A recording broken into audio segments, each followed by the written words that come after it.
From Marxist.org, Speech to 20th Congress of the CPSU, Nikita Khrushchev Reference Archive, Sub-Archive of the Soviet Government Documents. Speech delivered February 24th to 25th, 1956, at the 20th Congress of the CPSU, February 24th to 25th, 1956, Khrushchev delivered a report in which he denounced Stalin's crimes and the cult of personality surrounding Stalin. This speech would ultimately trigger a worldwide split.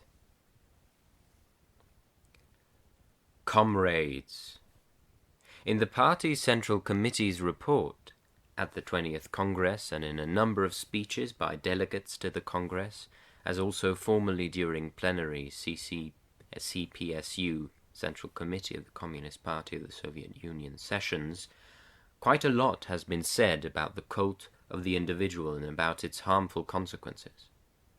After Stalin's death, the Central Committee began to implement a policy of explaining concisely and consistently that it is impermissible and foreign to the spirit of Marxism-Leninism to elevate one person, to transform him into a superman possessing supernatural characteristics akin to those of a god.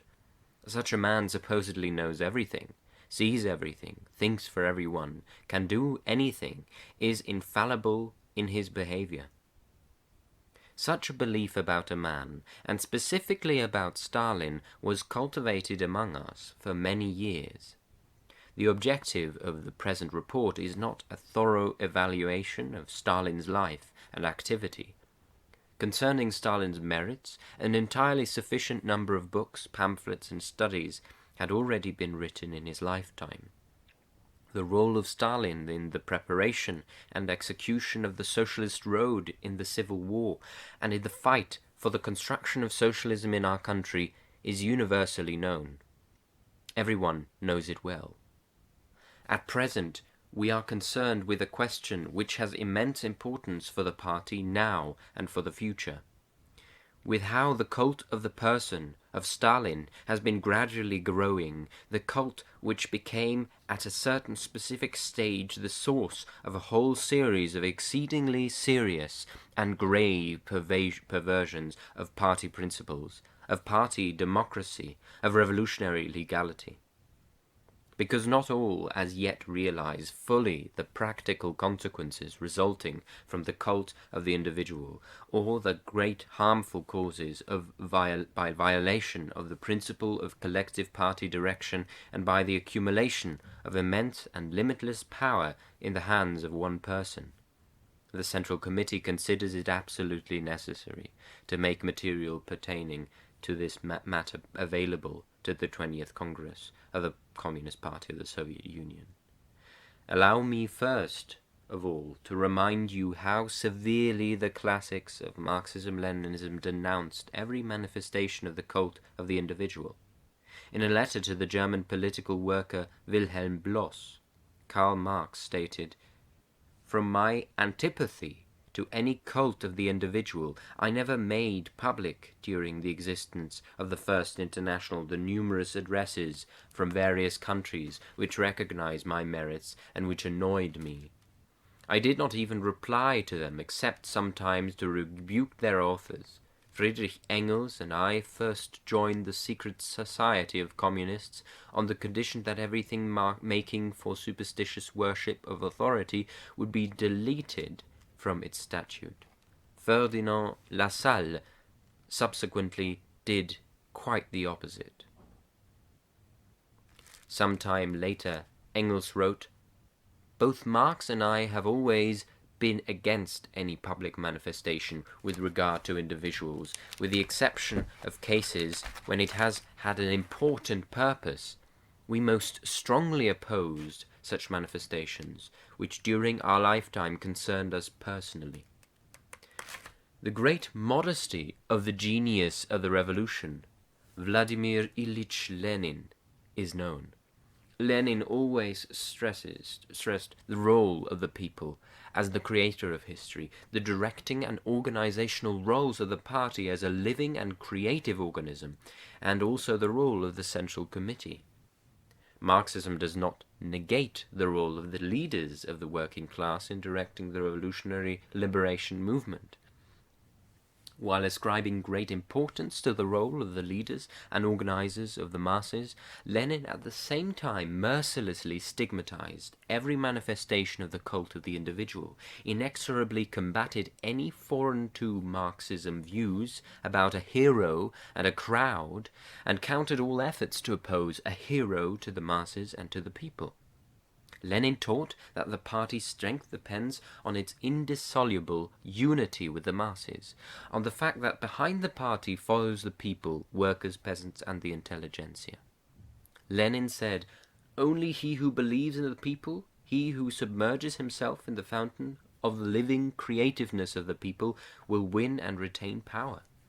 Lenin spoke with pride about the Bolshevik Communist Party as the leader and teacher of the people. He called for the presentation of all the most important questions before the opinion of knowledgeable workers, before the opinion of their party. He said, "We believe in it. We see in it the wisdom, the honor, and the conscience of our epoch." Lenin resolutely stood against every attempt aimed at belittling or weakening the directing role of the party in the structure of the Soviet state.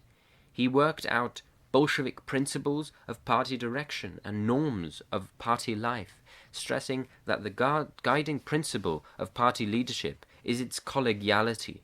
Already during the pre-revolutionary years, Lenin called the Central Committee a collective of leaders and the guardian and interpreter of party principles. During the period between congresses, Lenin pointed out, the Central Committee guards and interprets the principles of the party. Underlining the role of the Central Committee and its authority, Vladimir Ilyich pointed out, "Our Central Committee constituted itself as a closely centralized and highly authoritative group." During Lenin's life, the Central Committee was a real expression of collective leadership, of the party and of the nation, being a militant Marxist revolutionist, always unyielding in matters of principle. Lenin never imposed his views upon his co-workers by force. He tried to convince. He patiently explained his opinions to others. Lenin always diligently saw to it that the norms of party life were realized, that party statutes were enforced, that party congresses and plenary sessions of the Central Committee took place at their proper intervals. In addition to V.I. Lenin's great accomplishments for the victory of the working class and of the working peasants, for the victory of our party and for the application of the ideas of scientific communism to life, his acute mind expressed itself also in this. Lenin detected in Stalin in time those negative characteristics which resulted later in grave consequences. Fearing the future fate of the party of the Soviet nation, V.I. Lenin made a completely correct characterization of Stalin.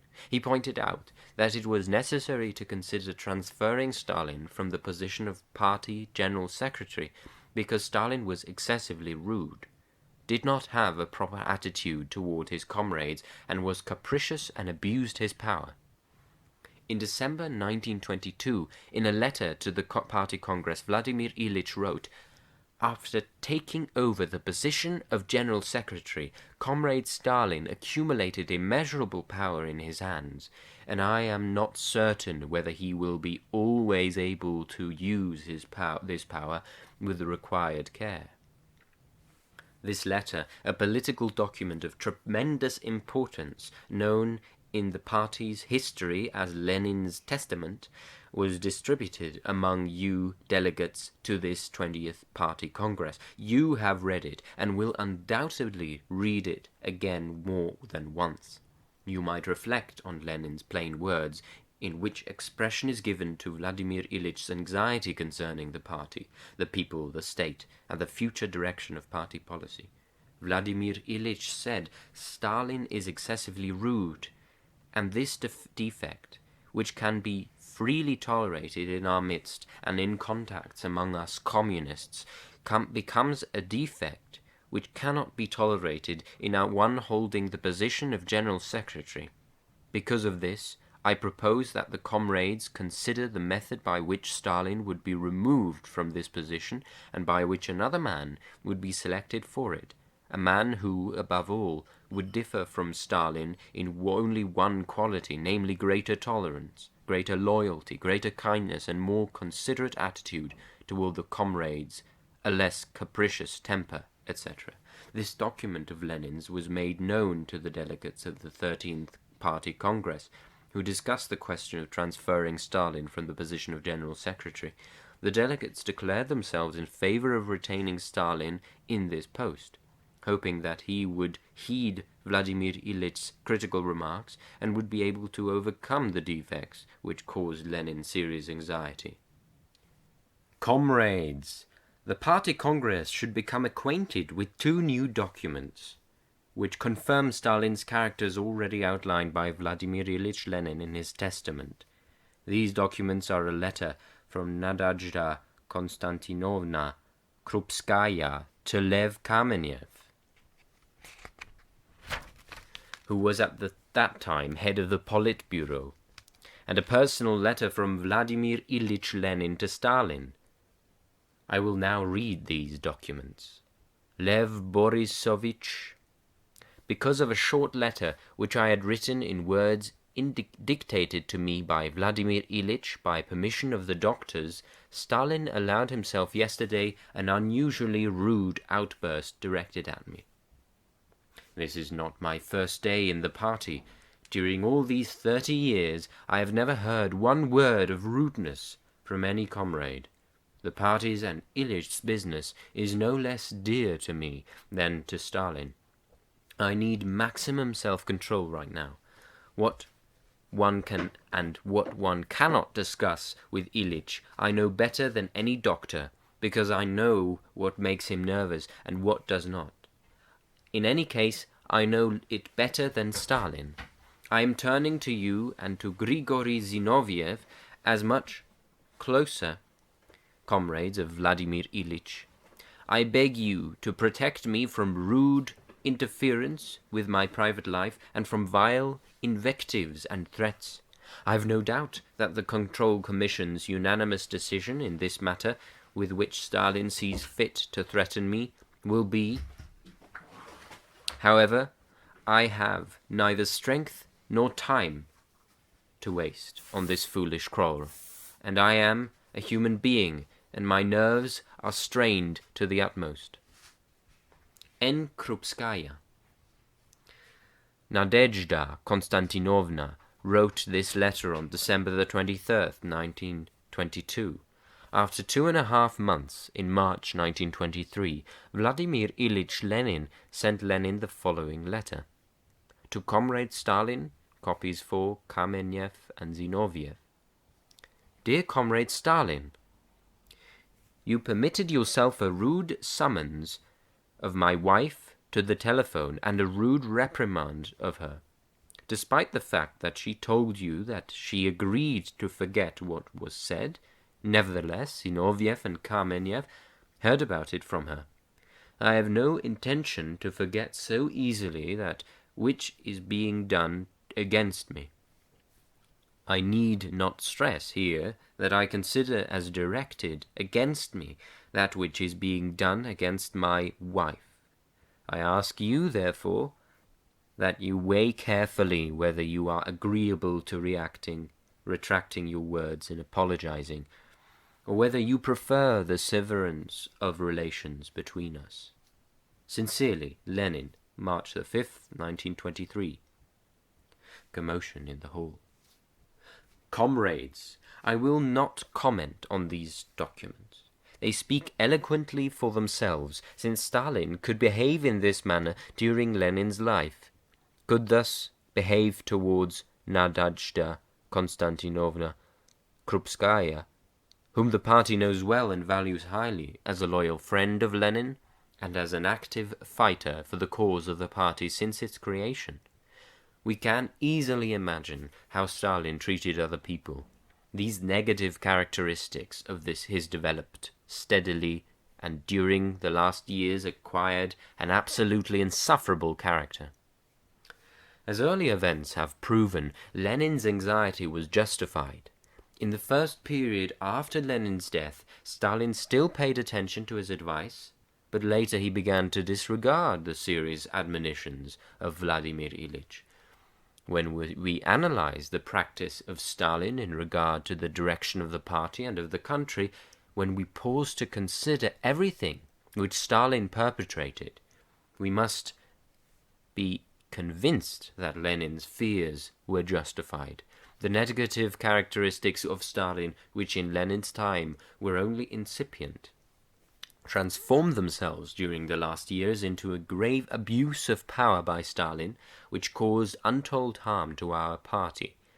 We have to consider seriously and analyze correctly this matter in order that we may preclude any possibility of a repetition, in any form whatever, of what took place during the life of Stalin, who absolutely did not tolerate collegiality in leadership and in work, and who practiced brutal violence not only toward everything which opposed him, but also toward that which seemed, to his capricious and despotic character, contrary to his concepts.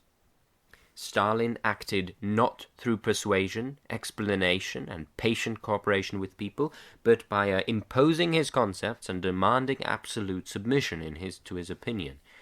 Whoever opposed these concepts or tried to prove his own viewpoint and the correctness of his own position was doomed to removal from the leadership collective and to subsequent moral and physical annihilation. This was especially true during the period following the 17th Party Congress, when many prominent party leaders and rank-and-file party workers, honest and dedicated to the cause of communism, fell victim to Stalin's despotism. We must affirm that the party fought a serious fight against the Trotskyites, rightists, and bourgeois nationalists, and that it disarmed ideologically all the enemies of Leninism. This ideological fight was carried on successfully, as a result of which the party became strengthened and tempered. Here Stalin played a positive role. The party led a great political ideological struggle against those in its own ranks who proposed anti-Leninist theses, who presented a political line hostile to the party and to the cause of socialism. This was a stubborn and a difficult fight, but a necessary one, because the political line of both the Trotskyite Zinovyevite bloc and the Bukharinites led actually toward the restoration of capitalism and toward capitulation to the world bourgeoisie. Let us consider for a moment what would have happened if in 1928 and 1929 the political line of right deviation had prevailed among us, or orientation toward cotton dress industrialization, or toward the kulak, etc. We would not now have a powerful, heavy industry. We would not have the kolkhozes. We would find ourselves disarmed and weak in a capitalist encirclement. It was for this reason that the party led an inexorable ideological fight, explaining to all its members and to the non-party masses the harm and the danger of the anti-Leninist proposals of the Trotskyite opposition and the rightist opportunists. And this great work of explaining the party line bore fruit. Both the Trotskyites and the rightist opportunists were politically isolated. An overwhelming party majority supported the Leninist line, and the party was able to awaken and organize the working masses to apply the Leninist line and to build socialism. A fact worth noting is that extreme repressive measures were not used against the Trotskyites, the Zinovyevites, and Bukharinites, and others during the course of the furious ideological fight against them. The fight in the 1920s was on ideological grounds. But some years later, when socialism in our country was fundamentally constructed, when the exploiting classes were generally liquidated, when Soviet social structure had radically changed, when the social basis for political movements and groups hostile to the party had violently contracted, when the ideological opponents of the party were long since defeated politically, then repression directed against them began. It was precisely during this period, 1935, 1937, 1938, that the practice of mass repression through the government apparatus was born, first against the enemies of Leninism, Trotskyites, Zinovievites, Bukharinites, long since politically defeated by the party, and subsequently also against many honest communists, against those party cadres who had borne the heavy load of the Civil War and the first and most difficult years of industrialization and collectivization, who had fought actively against the Trotskyites and the rightists for the Leninist party line. Stalin originated the concept enemy of the people. This term automatically made it unnecessary that the ideological errors of a man or men engaged in a controversy be proven. It made possible the use of the cruelest repression, violating all norms of revolutionary legality, against anyone who in any way disagreed with Stalin, against those who were only suspected of hostile intent, against those who had bad reputations. The concept enemy of the people actually eliminated the possibility of any kind of ideological fight or the making of one's views known on this or that issue, even issues of a practical nature. On the whole, the only proof of guilt actually used against all norms of current legal science was the confession of the accused himself. As subsequent probing has proven, confessions were acquired through physical pressures against the accused. This led to glaring violations of revolutionary legality and to the fact that many entirely innocent individuals, persons who in the past had defended the party line, became victims. We must assert that, in regard to these persons, who in their time had opposed the party line, there were often no sufficiently serious reasons for their physical annihilation. The formula enemy of the people was specifically introduced for the purpose of physically annihilating such individuals.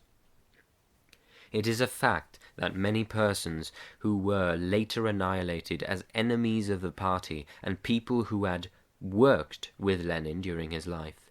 Some of these persons had made errors during Lenin's life, but despite this, Lenin benefited by their work. He corrected them, and he did everything possible to retain them in the ranks of the party.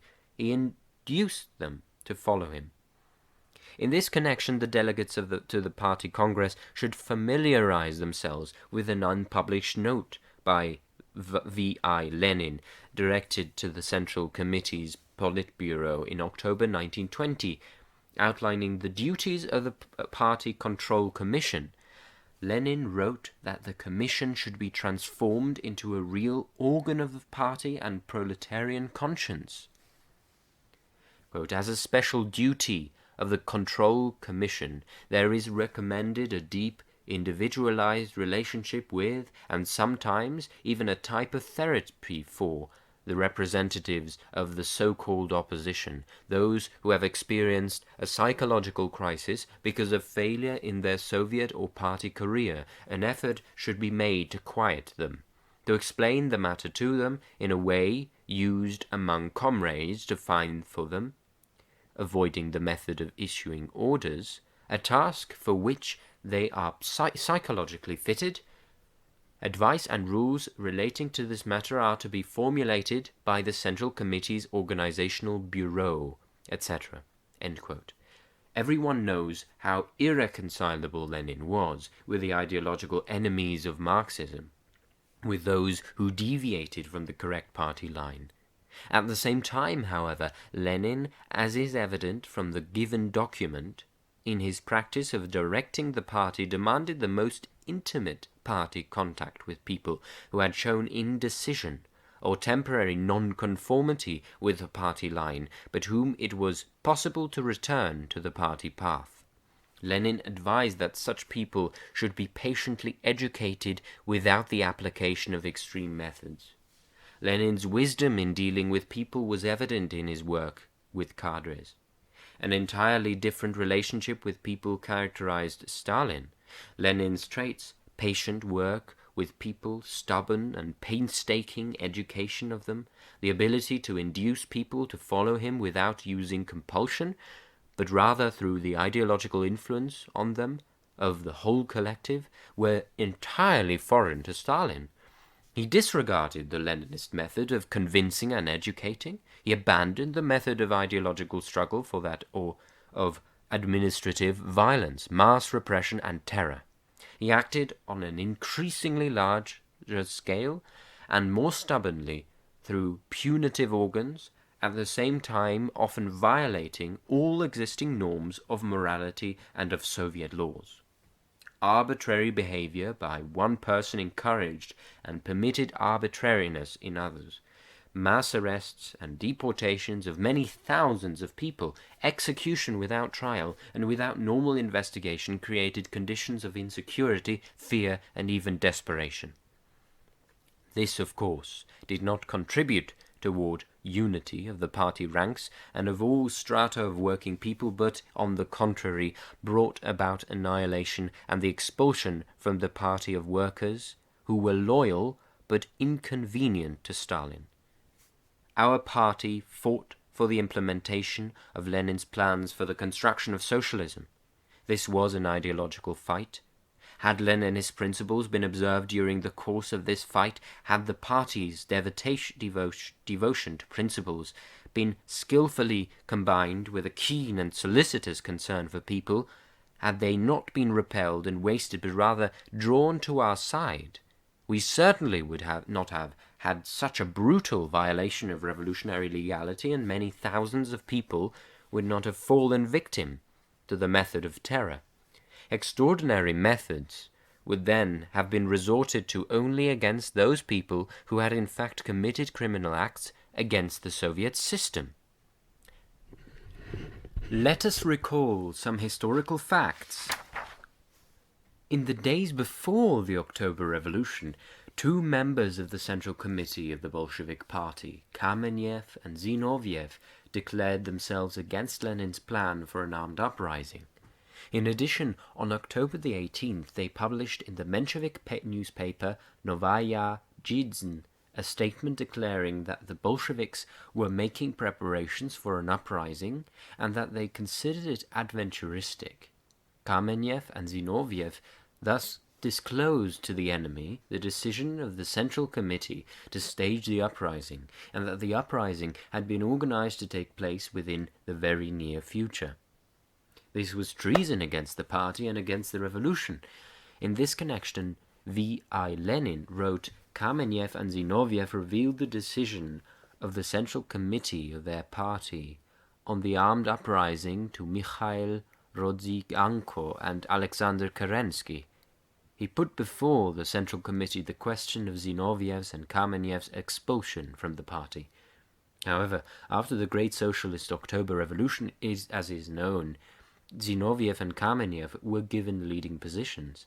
Lenin put them in positions in which they carried out most responsible party tasks and participated actively in the work of the leading party and Soviet organs. It is known that Zinoviev and Kamenev committed a number of other serious errors during Lenin's life. In his testament, Lenin warned that Zinoviev's and Kamenev's October episode was of course not an accident, but Lenin did not pose the question of their arrest, and certainly not their shooting. Or, let us take the example of the Trotskyites. At present, after a sufficiently long historical period, we can speak about the fight with the Trotskyites with complete calm, and can analyze this matter with sufficient objectivity. After all, around Trotsky were people whose origin cannot by any means be traced to bourgeois society. Part of them belonged to the party intelligentsia, and a certain part were recruited from among the workers. We can name many individuals who in their time joined the Trotskyites.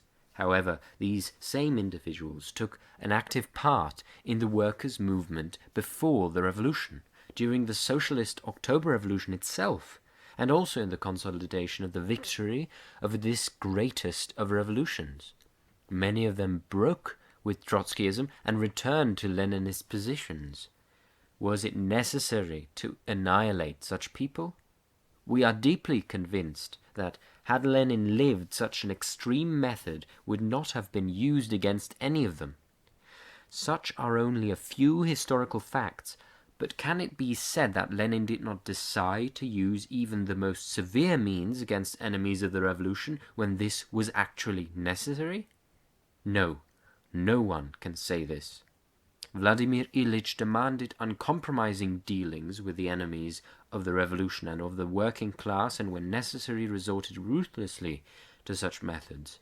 You will recall only V.I. Lenin's fight with the socialist revolutionary organizers of the anti-Soviet uprising, with the counter-revolutionary kulaks in 1918, and with others, when Lenin without hesitation used the most extreme methods against the enemies. Lenin used such methods, however, only against actual class enemies, and not against those who blunder, who err, and whom it was possible to lead through ideological influence and even retain in the leadership. Lenin used severe methods only in the most necessary cases, when the exploiting classes were still in existence and were vigorously opposing the revolution, when the struggle for survival was decidedly assuming the sharpest forms, even including a civil war. Stalin, on the other hand, used extreme methods and mass repressions at a time when the revolution was already victorious, when the Soviet state was strengthened, when the exploiting classes were already liquidated and socialist relations were rooted solidly in all phases of national economy, when our party was politically consolidated and had strengthened itself both numerically and ideologically. It is clear that here Stalin showed in a whole series of cases his intolerance, his brutality, and his abuse of power, instead of proving his political correctness and mobilizing the masses. He often chose the path of repression and physical annihilation, not only against actual enemies, but also against individuals who had not committed any crimes against the party and the Soviet government. Here we see no wisdom, but only a demonstration of the brutal force which had once so alarmed V.I. Lenin. Lately, especially after the unmasking of the Beria gang, the Central Committee looked into a series of matters fabricated by this gang. This revealed a very ugly picture of brutal willfulness connected with the incorrect behavior of Stalin. As facts prove, Stalin, using his unlimited power, allowed himself many abuses, acting in the name of the Central Committee, not asking for the opinion of the committee members, nor even of the members of the Central Committee's Politburo.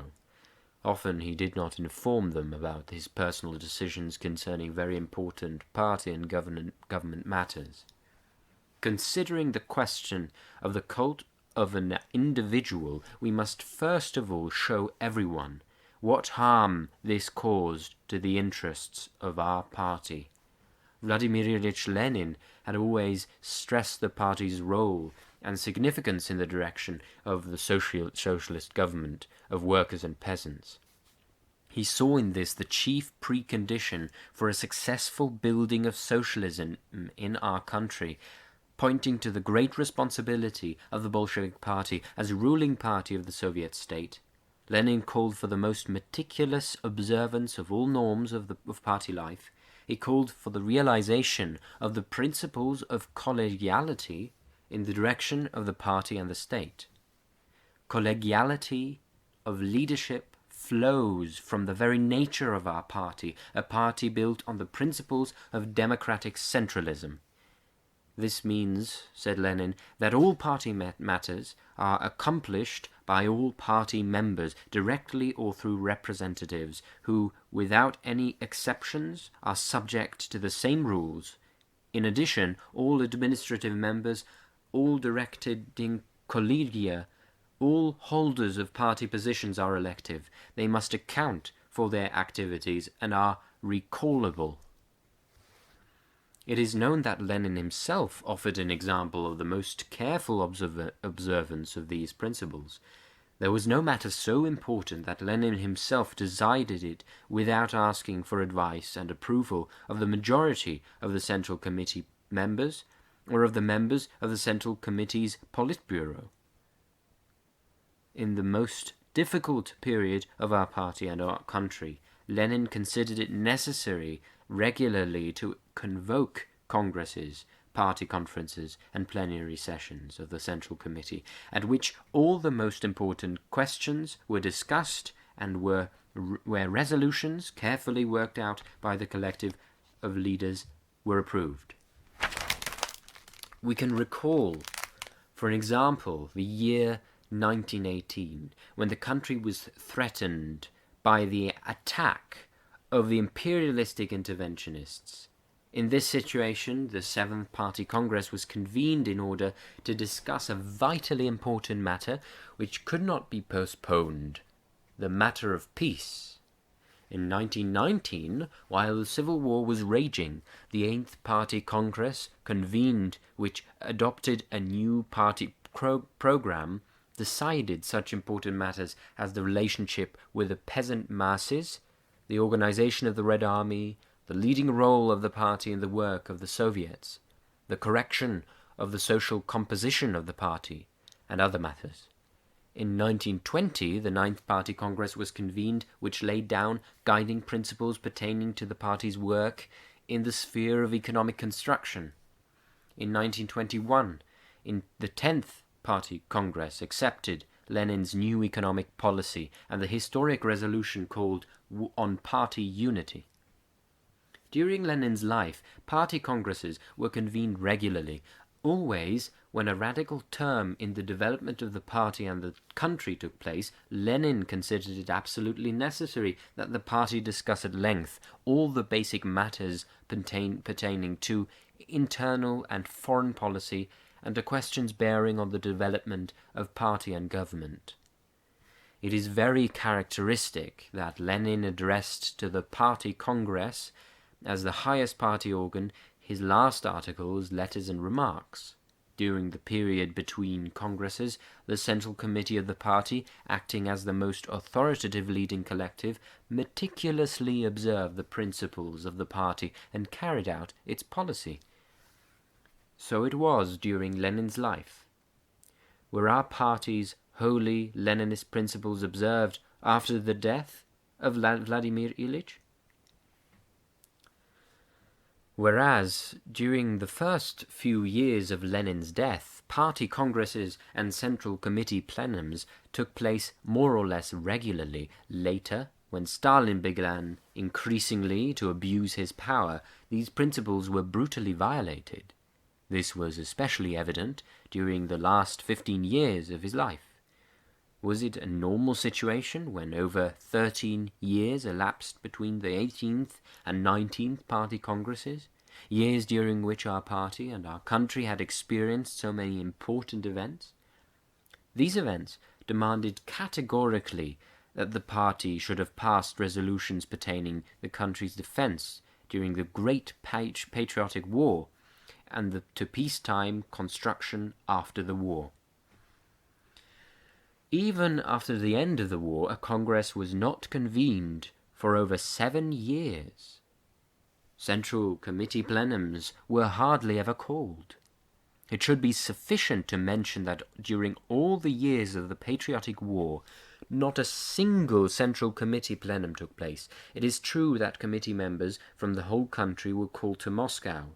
They waited 2 days for the opening of the plenum, but in vain.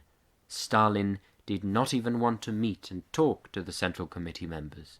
This fact shows how demoralized Stalin was in the first months of the war and how haughtily and disdainfully he treated the Central Committee members. In practice, Stalin ignored the norms of party life and trampled on the Leninist principles of collective party leadership.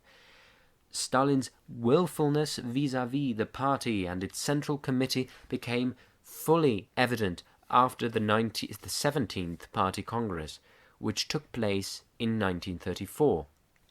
Having at his disposal numerous data showing brutal willfulness toward party cadres, the Central Committee has created a party commission under the control of the Central Committee's Presidium.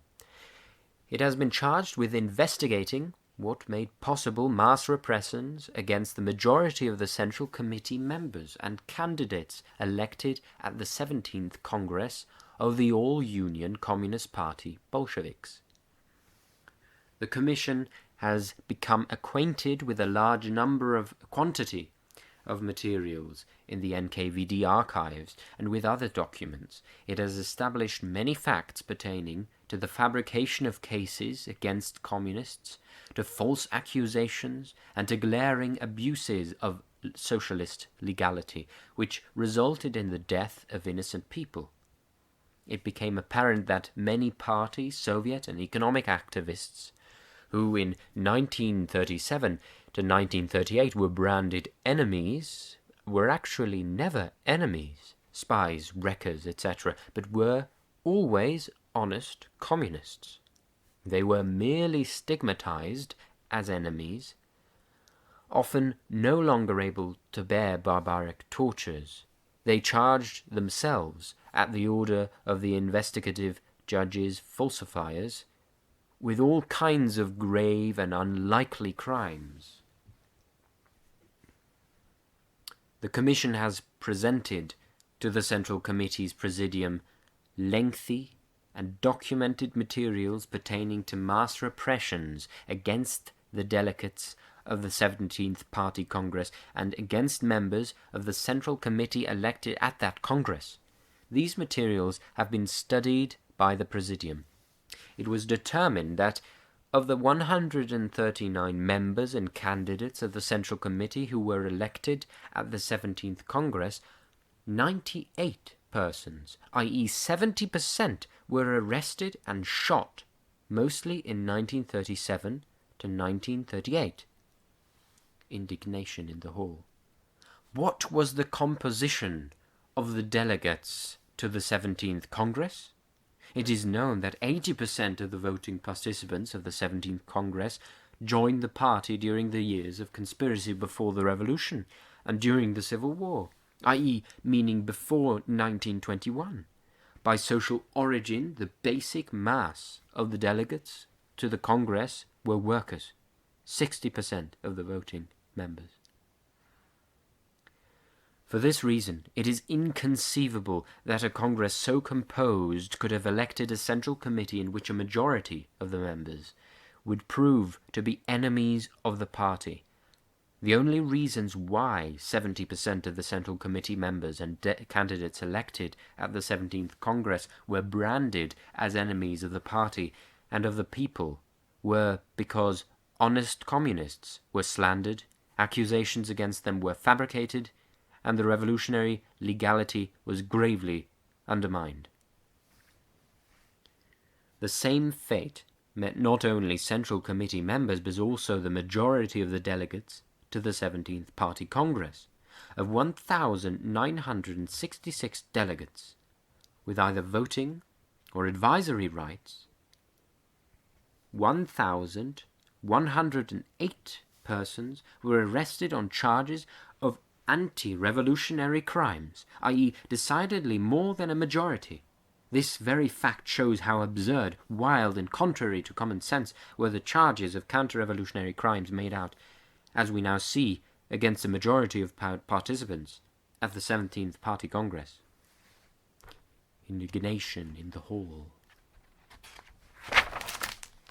We should recall that the 17th Party Congress is known historically as the Congress of Victors.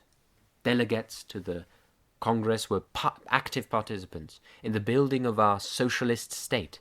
Many of them suffered and fought for party interests during the pre-revolutionary years in the conspiracy and at the Civil War fronts. They fought their enemies valiantly and often neverthelessly looked into the face of death. Nervelessly looked into the face of death. How, then, can we believe that such people could prove to be two-faced and had joined the camps of the enemies of socialism during the era after the political liquidation of Zinovievites, Trotskyites, and rightists, and after the great accomplishments of socialist construction? This was the result of the abuse of power by Stalin, who began to use mass terror against party cadres. What is the reason that mass repressions against activists increased more and more after the 17th Party Congress? It was because at that time Stalin had so elevated himself above the party and above the notion that he ceased the nation, that he ceased to consider either the Central Committee or the party. Stalin still reckoned with the opinion of the collective before the 17th Congress. After the complete political liquidation of the Trotskyites, Zinovievites, and Bukharinites, however, when the party had achieved unity, Stalin, to an ever greater degree, stopped considering the members of the party's Central Committee and even the members of the Politburo. Stalin thought that now he could decide all things alone and that all he needed were statisticians.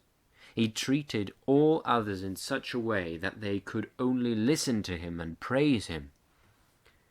After the criminal murder of Sergei M. Kirov, mass repressions and brutal acts of violation of socialist legality began. On the evening of December 1st, 1934, on Stalin's initiative, without the approval of the Politburo, which was given 2 days later, casually, the secretary of the Presidium of the Central Executive Committee, Abel Yenukidze, signed the following directive. 1. Instigative agencies are directed to speed up the cases of those accused of the preparation or execution of acts of terror. 2. Judicial organs are directed not to hold up the execution of death sentences pertaining to crimes of this category in order to consider the possibility of pardon, because the Presidium of the Central Executive Committee of the USSR does not consider as possible the receiving of petitions of this sort. 3. The organs of the Commissariat of Internal Affairs, NKVD, are directed to execute the death sentences against criminals of the above-mentioned category immediately after the passage of sentences. This directive became the basis for mass acts of abuse against socialist legality.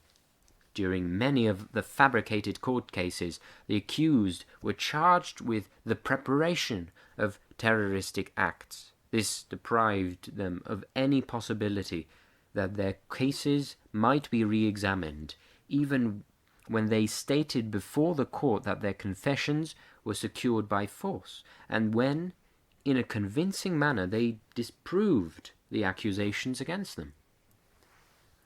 It must be asserted that to this day the circumstances surrounding Kirov's murder hide many things which are inexplicable and mysterious, and demand a most careful examination.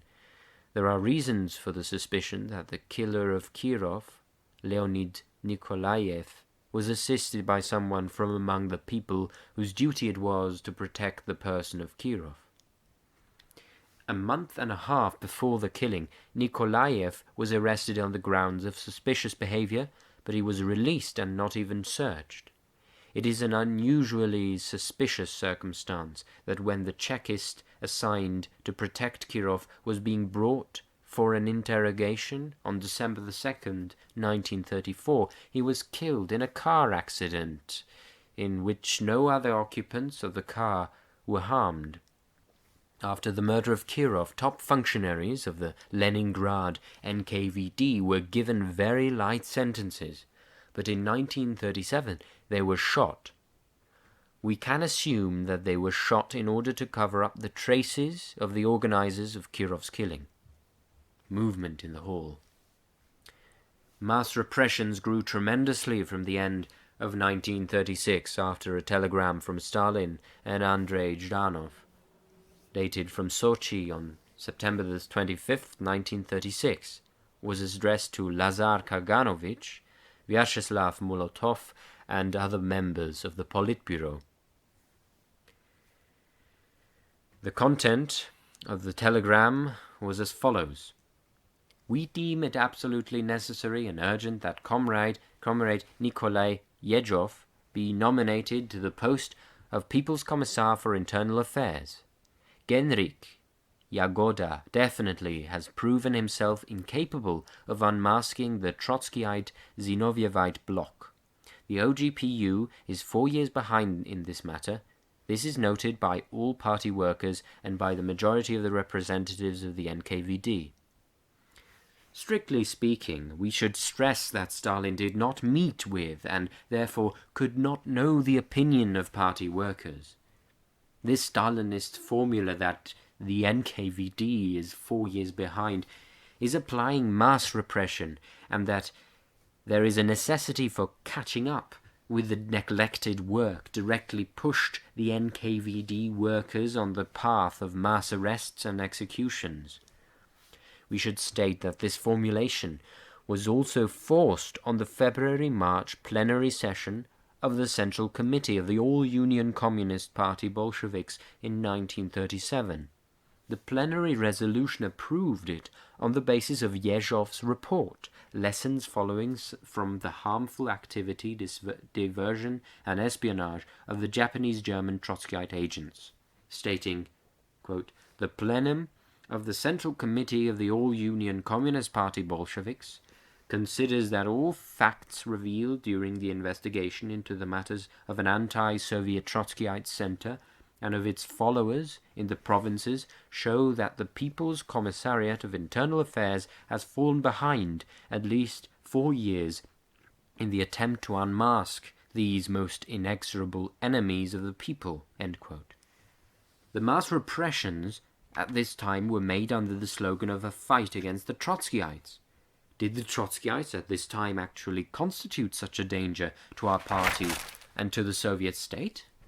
We should recall that in 1927, on the eve of the 15th Party Congress, only some 4,000 party votes were cast for the Trotskyite Zinovyevite opposition, while there were 724,000 for the party line.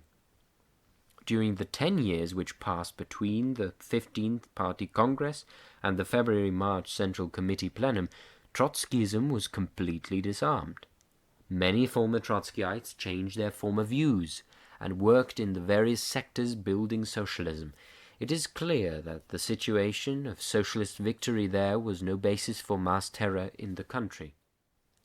Stalin's report at the February-March Central Committee plenum in 1937, deficiencies of party work and methods for the liquidation of the Trotskyites and of other two-facers, contained an attempt at theoretical justification of the mass terror policy under the pretext that class war must allegedly sharpen as we march forward towards socialism.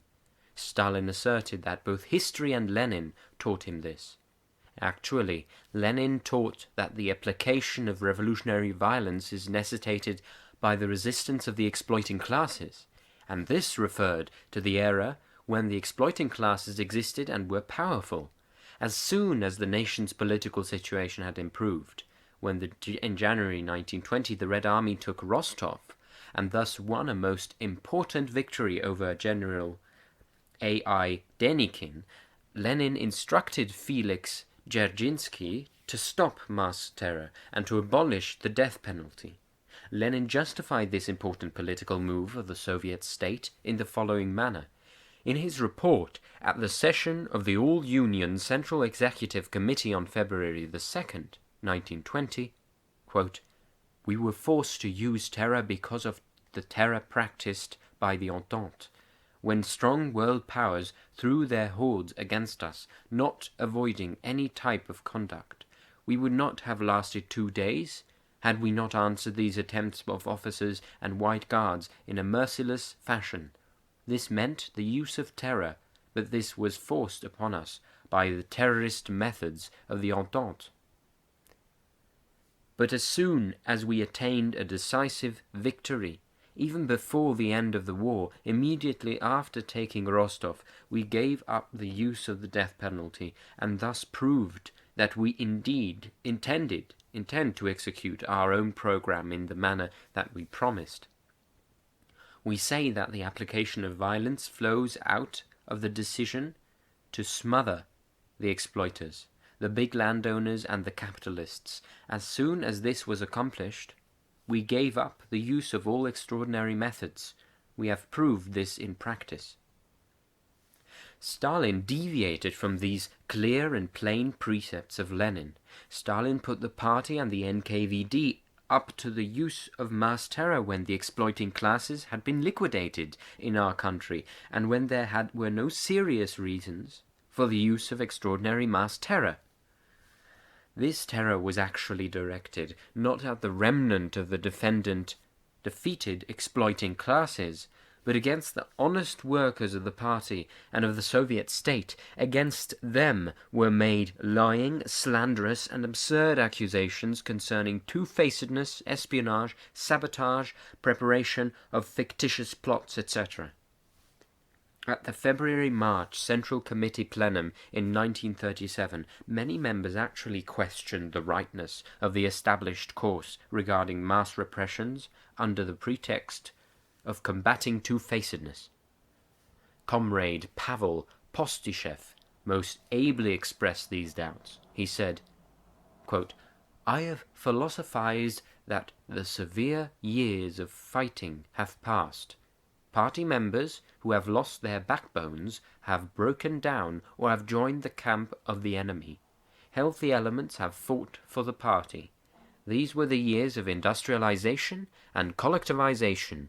I never thought it possible that after this severe era had passed, Karpov and people like him would find themselves in the camp of the enemy." Karpov was a worker in the Ukrainian Central Committee, whom Postyshev knew well. And now, according to the testimony, it appears that Karpov was recruited in 1934 by the Trotskyites. I personally do not believe that in 1934 an honest party member who had trod the long road of unrelenting fight against enemies for the party and for socialism would now be in the camp of the enemies. I do not believe it. I cannot imagine how it would be possible to travel with the party during the difficult years and then, in 1934, join the Trotskyites. It is an odd thing." End quote. Movement in the hall. Using Stalin's formulation, namely, that the closer we are to socialism, the more enemies we will have, and using the resolution of the February-March Central Committee plenum, passed on the basis of Yezhov's report, the provocateurs who had infiltrated the state security organs, together with conscienceless careerists, began to protect with the party name the mass terror against party cadres of the Soviet state and ordinary Soviet citizens. It should suffice to say that the number of arrests based on charges of counter-revolutionary crimes had grown 10 times between 1936 and 1937. It is known that brutal willfulness was practiced against leading party workers. The relevant party statute approved at the 17th Party Congress was based on Leninist principles expressed at the 10th Party Congress. It stated that in order to apply an extreme method such as exclusion from the party against a Central Committee member, against a Central Committee candidate, or a fight against a member of the Party Control Commission, quote, "It is necessary to call a Central Committee plenum and to invite to the plenum all Central Committee candidate members and all members of the Party Control Commission," end quote. Only 2/3 of the members of such a General Assembly of responsible party leaders found it necessary. Only then could a Central Committee member or candidate be expelled.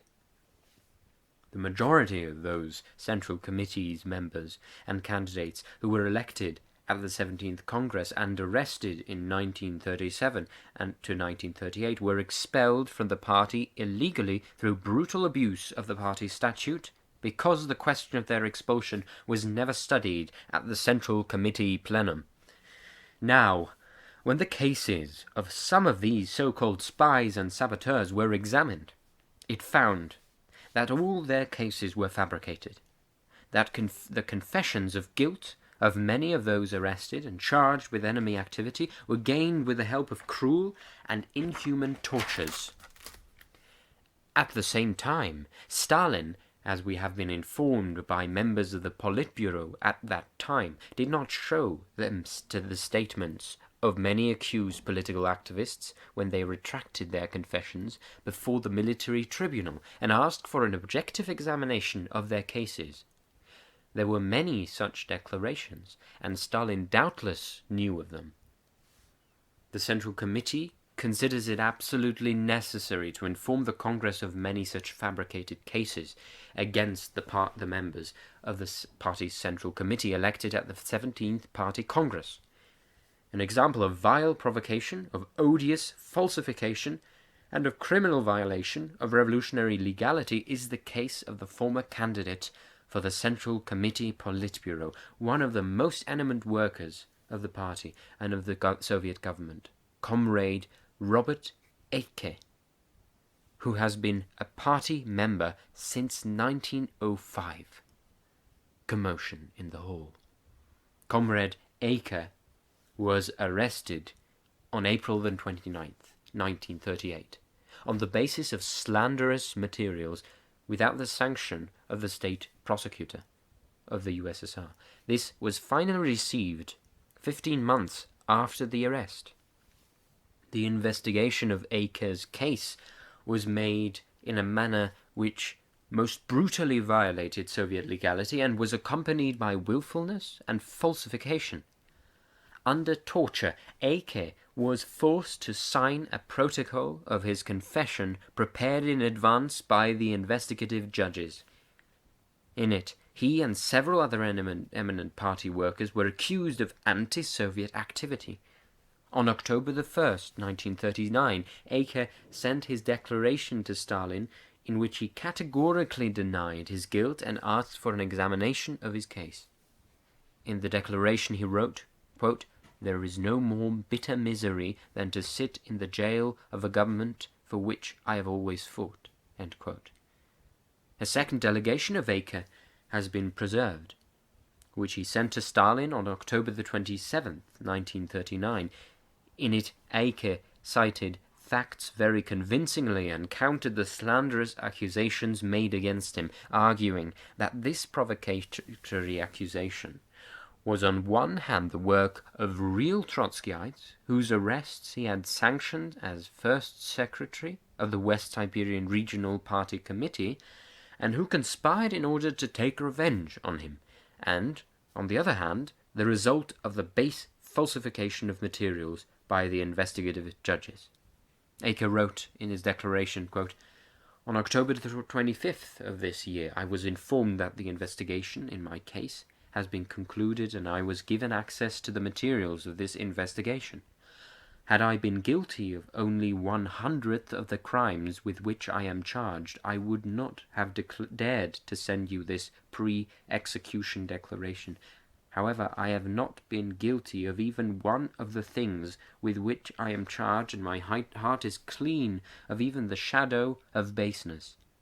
I have never in my life told you a word of falsehood, and now, finding both feet in the grave, I am still not lying. My whole case is a typical example of provocation, slander, and violation of the elementary basis of revolutionary legality. The confessions which were made part of my files are not only absurd, but contain slander toward the Central Committee of the All-Union Communist Party Bolsheviks and toward the Council of People's Commissars. This is because correct resolutions of the Central Committee of the All-Union Communist Party Bolsheviks and of the Council of People's Commissars, which were not made on my initiative and were promulgated without my participation, are presented as hostile acts of counter-revolutionary organizations made at my suggestion. I am now alluding to the most disgraceful part of my life and to my really grave guilt against the party and against you. This is my confession of counter-revolutionary activity. The case is as follows. Not being able to suffer the tortures to which I was submitted by Z. Ushakov and Nikolaev, especially by the former, who utilized the knowledge that my broken ribs have not properly mended and have caused me great pain, I have been forced to accuse myself and others. The majority of my confessions has been suggested or dictated by Ushakov. The rest is my reconstruction of NKVD materials from Western Siberia, for which I assumed all responsibility. If some part of the story which Ushakov fabricated and which I signed did not properly hang together, I was forced to sign another variation. The same thing was done to Moisei Rukimovich, who was at first designated as a member of the reserve net and whose name later was removed without telling me anything about it. The same was also done with the leader of the reserve net, supposedly created by Bukharin in 1935. At first I wrote my own name in it, and then I was instructed to insert Valery Medlauks. There were other similar incidents. I am asking and begging you that you again examine my case, and this not for the purpose of sparing me, but in order to unmask the vile provocation which, like a snake, would wound itself around many persons in a great degree due to my meanness and criminal slander. I have never betrayed you or the party. I know that I perish because of vile and mean work of enemies of the party and of the people who have fabricated the provocation against me." End quote. It would appear that such an important declaration was worth an examination by the Central Committee. This, however, was not done. The declaration was transmitted to Beria while the terrible maltreatment of the Politburo candidate Comrade Aker continued. On February the 2nd, 1940, Aker was brought before the court.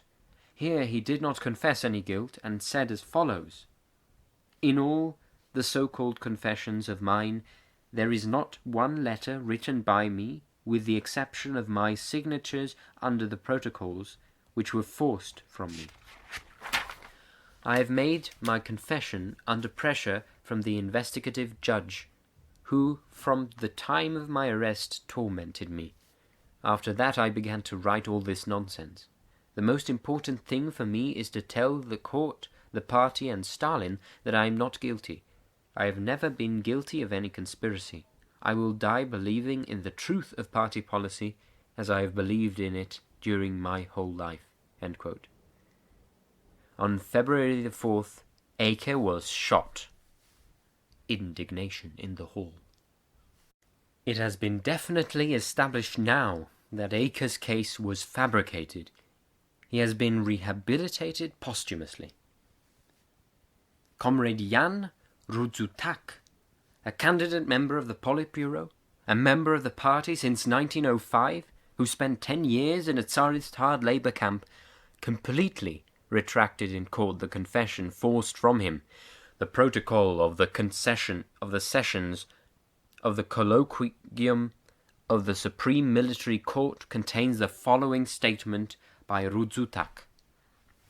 Quote, "The only plea which the defendant places before the court is that the Central Committee of the All-Union Communist Party Bolshevik be informed that there is in the NKVD as an as yet not liquidated centre which is craftily manufacturing cases, which forces innocent persons to confess. There is no opportunity to prove one's non-participation in crimes to which the confessions of various persons testify. The investigative methods are such that they force people to lie and to slander entirely innocent persons in addition to those who already stand accused. The defendant asks the court that he be allowed to inform the Central Committee of the All-Union Communist Party Bolsheviks about all this in writing. He assures the court that he personally had never any evil designs in regard to the policy of our party because he has always agreed with the party policy concerning all spheres of economic and cultural activity. This declaration of Rudzutak was ignored, despite the fact that Rudzutak was in his time the head of the Central Control Commission, which had been called into being, in accordance with Lenin's conception, for the purpose of fighting for party unity. In this manner fell the head of this highly authoritative party organ, a victim of brutal willfulness. He was not even called before the Politburo because Stalin did not want to talk to him. Sentence was pronounced on him in 20 minutes, and he was shot. Indignation in the hall. After careful examination of the case in 1955, it was established that the accusation against Rudzutak was false and that it was based on slanderous materials. Rudzutak has been rehabilitated posthumously. The way in which the former NKVD workers manufactured various fictitious anti-Soviet centers and blocks with the help of provocatory methods is seen from the confession of Comrade Rosenblum, a party member since 1906, who was arrested in 1937 by the Leningrad NKVD.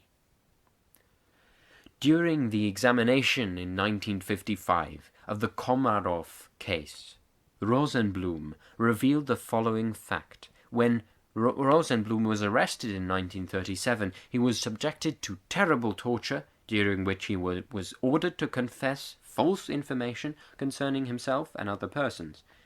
He was then brought to the office of Leonid Zakhovsky, who offered him freedom on condition that he make before the court a false confession fabricated in 1937 by the NKVD concerning sabotage, espionage, and diversion in a terroristic center in Leningrad. Movement in the hall. With unbelievable cynicism, Zakhovsky told about the vile mechanism for the crafty creation of fabricated anti-Soviet plots. Quote, "In order to illustrate it to me," stated Rosenblum, quote, "Zakhovsky gave me several possible variants of the organization of this center and of its branches. After he detailed the organization to me, Zakhovsky told me that the NKVD would prepare the case of this center, remarking that the trial would be public.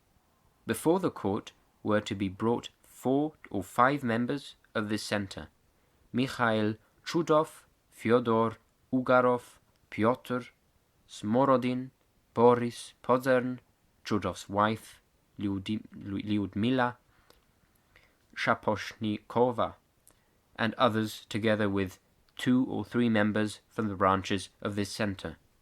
Quote, "The case of the Leningrad center has to be built solidly, and for this reason witnesses are needed.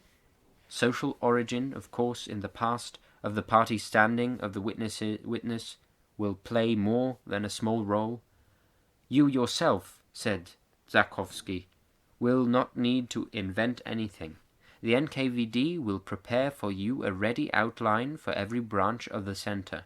You will have to study it carefully and remember well all questions the court might ask and their answers. This case will be ready in 4 or 5 months, perhaps in half a year.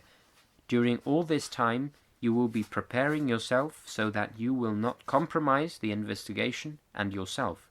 Your future will depend on how the trial goes and on its results. If you begin to lie and to testify falsely, blame yourself. If you manage to endure it, you will save your head, and we will feed and clothe you at the government's cost until your death." End quote. This is the kind of vile thing practiced then. Movement in the hall. Even more widely was the falsification of cases practiced in the provinces. The NKVD headquarters of the Sverdlov province discovered a so-called Urals Uprising staff, an organ of the bloc of rightists, Trotskyites, socialist revolutionaries, and church leaders, whose chief supposedly was the secretary of the Sverdlov Provincial Party Committee and members of the Central Committee. all Union Communist Party Bolsheviks. Ivan Tabakov, who had been a party member since 1914. Investigative materials of that time show that in almost all regions, provinces, and republics there supposedly existed rightist, Trotskyite, espionage terror, and divisionary sabotage organizations and centers, and that the heads of such organizations, as a rule, for no known reason, were 5 first secretaries of provincial and Republican Communist Party committees or central committees. Many thousands of honest and innocent communists have died as a result of this monstrous falsification of such cases, as a result of the fact that all kinds of slanderous confessions were accepted, and as a result of the practice of forcing accusations against oneself and others. In the same manner were fabricated the cases against eminent party and state workers, Stanislav Kozior, Vlas Trubar, Pavel Postyshev, Alexander Kozarev, and others. And in those years repressions on a mass scale were applied, which were based on nothing tangible, and which resulted in heavy cadre losses to the party. The vicious practice was condoned of having the NKVD prepare lists of persons whose cases were under the jurisdiction of the military collegium and whose sentences were prepared in advance. Yezhov would send these execution lists to Stalin personally for his approval of the proposed punishment in 1937-38. 383 such lists containing the names of many thousands of party, Soviet, Komsomol, army, and economic workers were sent to Stalin. He approved these lists. A large part of these cases are being reviewed now. A great many are being voided because they were baseless and falsified. Suffice it to say that from 1954 to the present time, the military collegium of the Supreme Court has rehabilitated 7,679 persons, many of whom have been rehabilitated posthumously. Mass arrests of party, Soviet, economic, and military workers caused tremendous harm to our country and to the cause of socialist advancement. Mass repressions had a negative influence on the moral political condition of the party, created a situation of uncertainty, contributed to the spreading of unhealthy suspicion, and sowed distrust among communists. All sorts of slanders and careerists were active. Resolutions of the January 1938 Central Committee plenum brought some measure of improvement to party organizations. However, widespread repression also existed in 1938. Only because our party has at its disposal such great moral political strength was it possible for it to survive the difficult events in 1937 to 1938 and to educate new cadres. There is, however, no doubt that our march forward toward socialism and toward the preparation of the country's defense would have been much more successful were it not for the tremendous loss in the cadres suffered as a result of the baseless and false mass repressions in 1937 to 1938. We are accusing Yezhov justly for the degenerate practices of 1937, but we have to answer these questions. Could Yezhov have arrested Kozior, for instance, without Stalin's knowledge? Was there an exchange of opinions or a Politburo decision concerning this? No, there was not, as there was none regarding other cases of this type. Could Yezhov have decided such important matters as the fate of such eminent party figures? No, it would be a display of naivete to consider this the work of Yezhov alone. It is clear that these matters were decided by Stalin, and that without his orders and his sanction, Yezhov could not have done this. We have examined these cases and have rehabilitated Kozior, Rudzutak, Postyshev, Kozarev, and others. For what causes were they arrested and sentenced?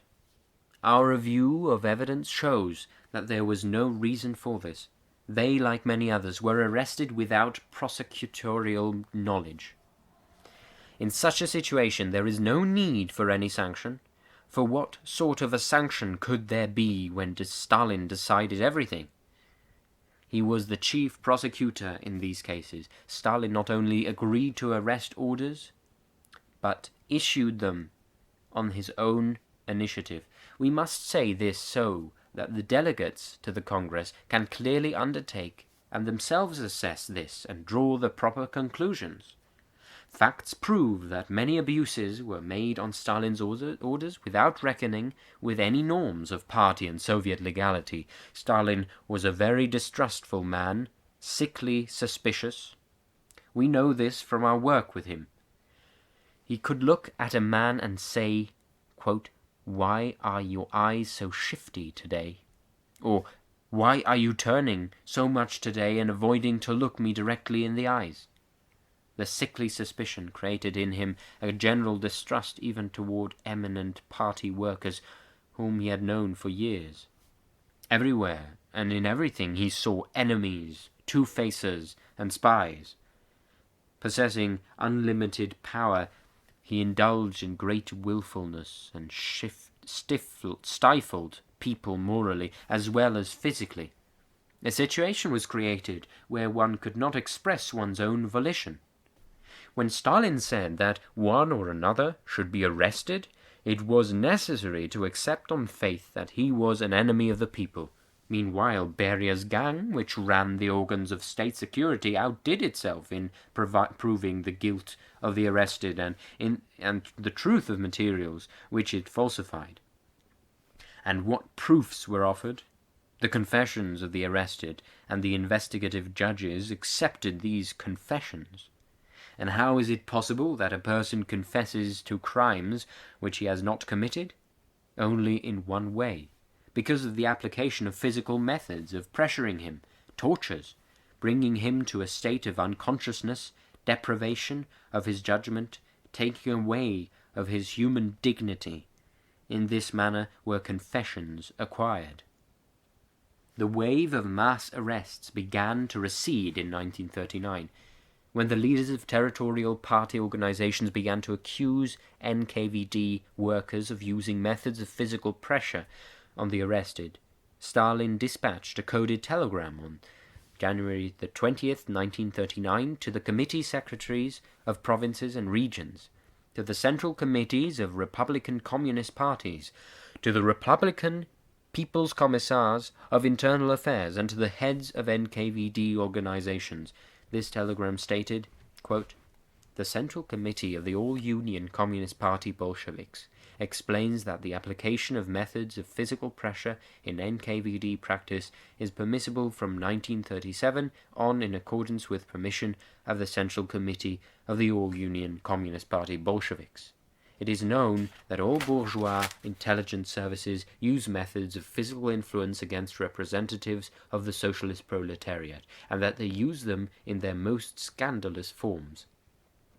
The question arises as to why the socialist intelligence service should be more humanitarian against the mad agents of the bourgeoisie, against the deadly enemies of the working class and of kolkhoz workers. The Central Committee of the All-Union Communist Party Bolsheviks considers that physical pressure should still be used obligatorily as an exception applicable to known and obstinate enemies of the people, as a method both justifiable and appropriate." End quote. Thus, Stalin had sanctioned, in the name of the Central Committee of the All-Union Communist Party Bolsheviks, the most brutal violation of socialist legality, torture and oppression, which led, as we may have seen, to the slandering and to the self-accusation of innocent people. Not long ago, only several days before the present Congress, we called to the Central Committee Presidium session and interrogated the investigative judge Rodos, who in his time investigated and interrogated Kosyor, Chubar, and Kozarev. He is a vile person with the brains of a bird, and a completely degenerate morally. It was this man who was deciding the fate of prominent party workers. He also was making judgments concerning the politics in these matters, because, having established their crime, he thereby provided materials from which important political implications could be drawn. The question arises whether a man with such an intellect could, by himself, have conducted his investigations in a manner proving the guilt of people such as Kosyor and others. No, he could not have done it without proper directives. At the Central Committee Presidium session, he told us, "I was told that Kosyor and Chubar were people's enemies, and for this reason I, as an investigative judge, had to make them confess that they were enemies." Indignation in the hall. He would do this only through long tortures, which he did, receiving detailed instructions from Beria. We must say that at the Central Committee Presidium session, he cynically declared, "I thought that I was executing the orders of the party." In this manner, Stalin's orders concerning the use of the methods of physical pressure against the arrested were carried out in practice. These and many other facts show that all norms of correct party solution of problems were invalidated, and that everything was dependent upon the willfulness of one man.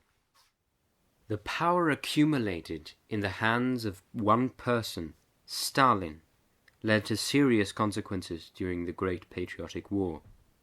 When we look at many of our novels, films, and historical scientific studies, the role of Stalin in the Patriotic War appears to be entirely improbable. Stalin had foreseen everything. The Soviet army, on the basis of a strategic plan prepared by Stalin long before, used the tactics of so-called active defense, i.e. tactics which, as we know, allowed the Germans to come up to Moscow and Stalingrad. Using such tactics, the Soviet army, supposedly thanks only to Stalin's genius, turned to the offensive and subdued the enemy. The epic victory gained through the armed might of the land of the Soviets, through our heroic people, is ascribed in this type of novel, film, and scientific study as being completely due to the strategic genius of Stalin. We have to analyze this matter carefully because it has a tremendous significance not only from the historical, but especially from the political, educational, and practical points of view. What are the facts of this matter? Before the war, our press and our political educational work was characterized by its bragging tone. When an enemy violates the holy Soviet soil, then for every blow of the enemy, we will answer with 3, and we will battle the enemy on his soil, and we will win without much harm to ourselves. But these positive statements were not based in all areas on concrete facts, which would actually guarantee the immunity of our borders. During the war and after the war, Stalin advanced the thesis that the tragedy of our nation experienced in the first part of the war was the result of an unexpected attack by the Germans against the Soviet Union. But, comrades, this is completely untrue. As soon as Hitler came to power in Germany, he assigned to himself the task of liquidating communism. The fascists were saying this openly. They did not hide their plans. In order to attain this aggressive end, all sorts of pacts and blocs were created, such as the famous Berlin-Rome-Tokyo axis. Many facts from the pre-war period clearly showed that Hitler was going all out to begin a war against the Soviet state, and that he had concentrated large armies together with armored units near the Soviet borders. Documents have now been published show that as early as April 3rd, 1941, Churchill, through his ambassador to the USSR, Sir Stafford Cripps, personally warned Stalin that the Germans had begun regrouping their armed units with the intent of attacking the Soviet Union. It is self-evident that Churchill did not do this at all because of his friendly feeling towards the Soviet nation. He had in this his own imperialistic goals, to bring Germany and the USSR into a bloody war and thereby to strengthen the position of the British Empire. All the same, Churchill affirmed in his writings that he sought to warn Stalin and call his attention to the danger which threatened him. Churchill stresses this repeatedly in his dispatches of April the 18th and on the following days. However, Stalin took no heed of these warnings. What is more, Stalin ordered that no credence be given to information of this sort, so as not to provoke the initiation of military operations. We must assert that information of this sort concerning the threat of German armed invasion of Soviet territory was coming in also from our own military and diplomatic sources. However, because the leadership was conditioned against such information, such data was dispatched with fear and assessed with reservation. Thus, for instance, information sent from Berlin on May the 6th, 1941, by the Soviet military, attaché Captain Vorontsov, stated Soviet citizens, Bozer, communicated to the deputy naval attaché that, according to a statement of a certain German officer from Hitler's headquarters, Germany is preparing to invade the USSR on May the 14th through Finland, the Baltic countries, and Latvia. At the same time, Moscow and Leningrad will be heavily raided and paratroopers landed on border cities. End quote.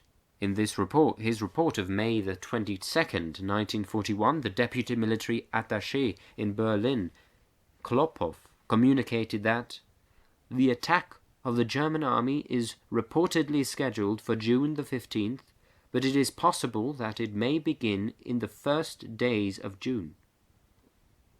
A cable from our London embassy dated June the 18th, 1941, stated, "As of now, Cripps is deeply convinced of the inevitability of armed conflict between Germany and the USSR, which will begin not later than the middle of June. According to Cripps, the Germans have presently concentrated 147 divisions, including Air Force and service units, along the Soviet borders." End quote. Despite these particularly grave warnings, the necessary steps were not taken to prepare the country properly for defense and to prevent it from being caught unawares. Did we have time and the capabilities for such preparations? Yes, we had the time and the capability. Our industry was already so developed that it was capable of supplying fully the Soviet army with everything that it needed.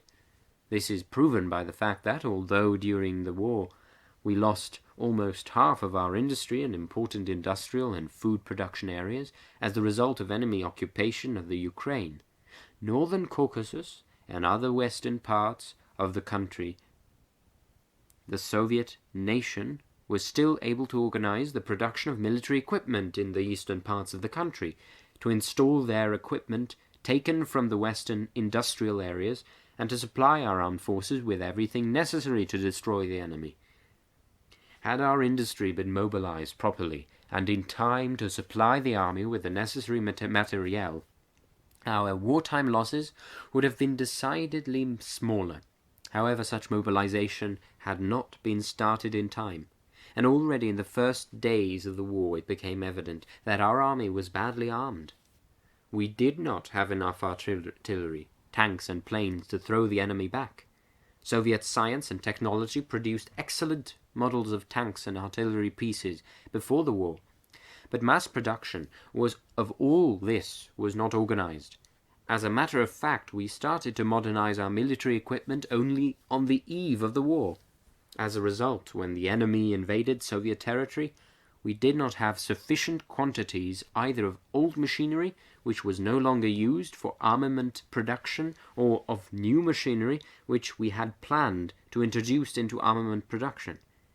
The situation with anti-aircraft artillery was especially bad. We did not organize the production of anti-tank ammunition.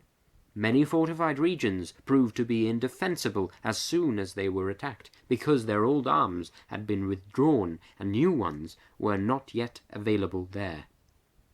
This pertained, alas, not only to tanks, artillery, and planes.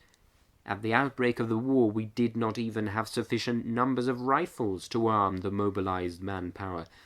I recall that in those days I telephoned from Kiev to Comrade Georgy Malenkov and told him, "People have volunteered for the new army units and are demanding weapons. You must send us arms."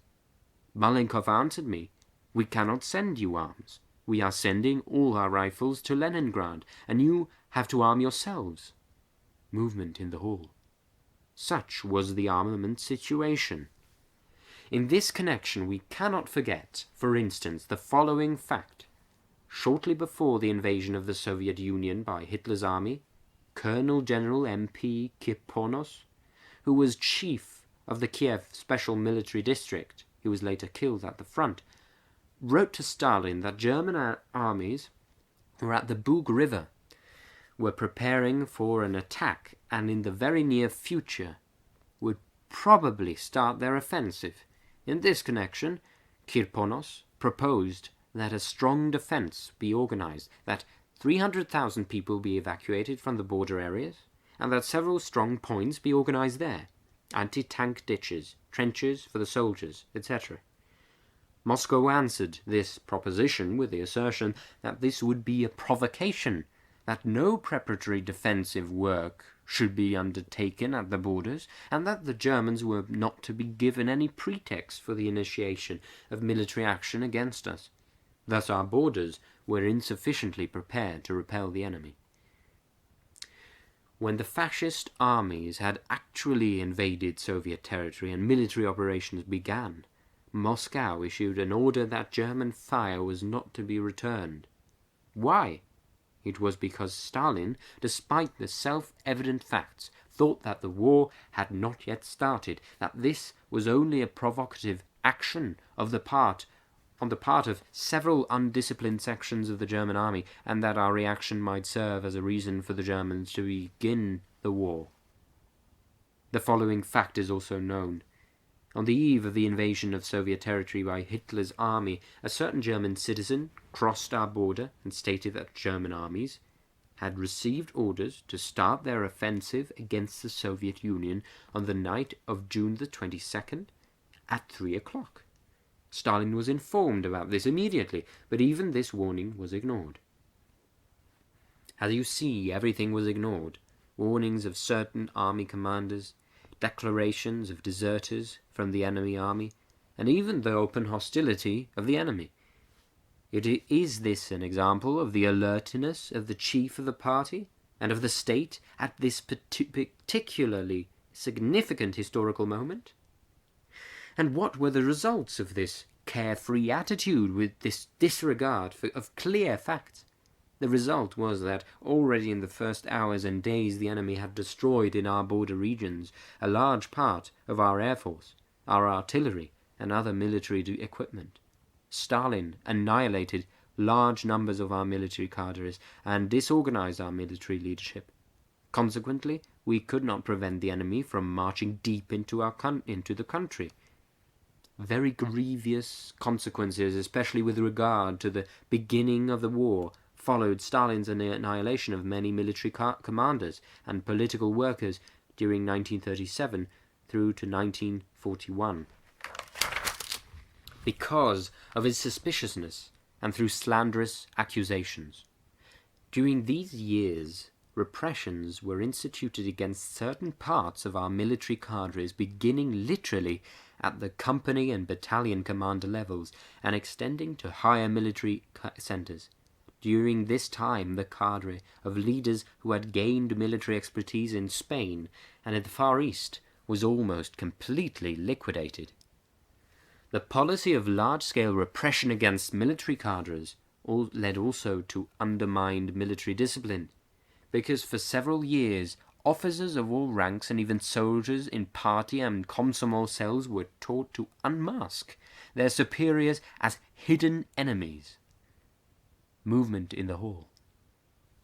It is natural that this caused a negative influence on the state of military discipline in the initial stage of the war.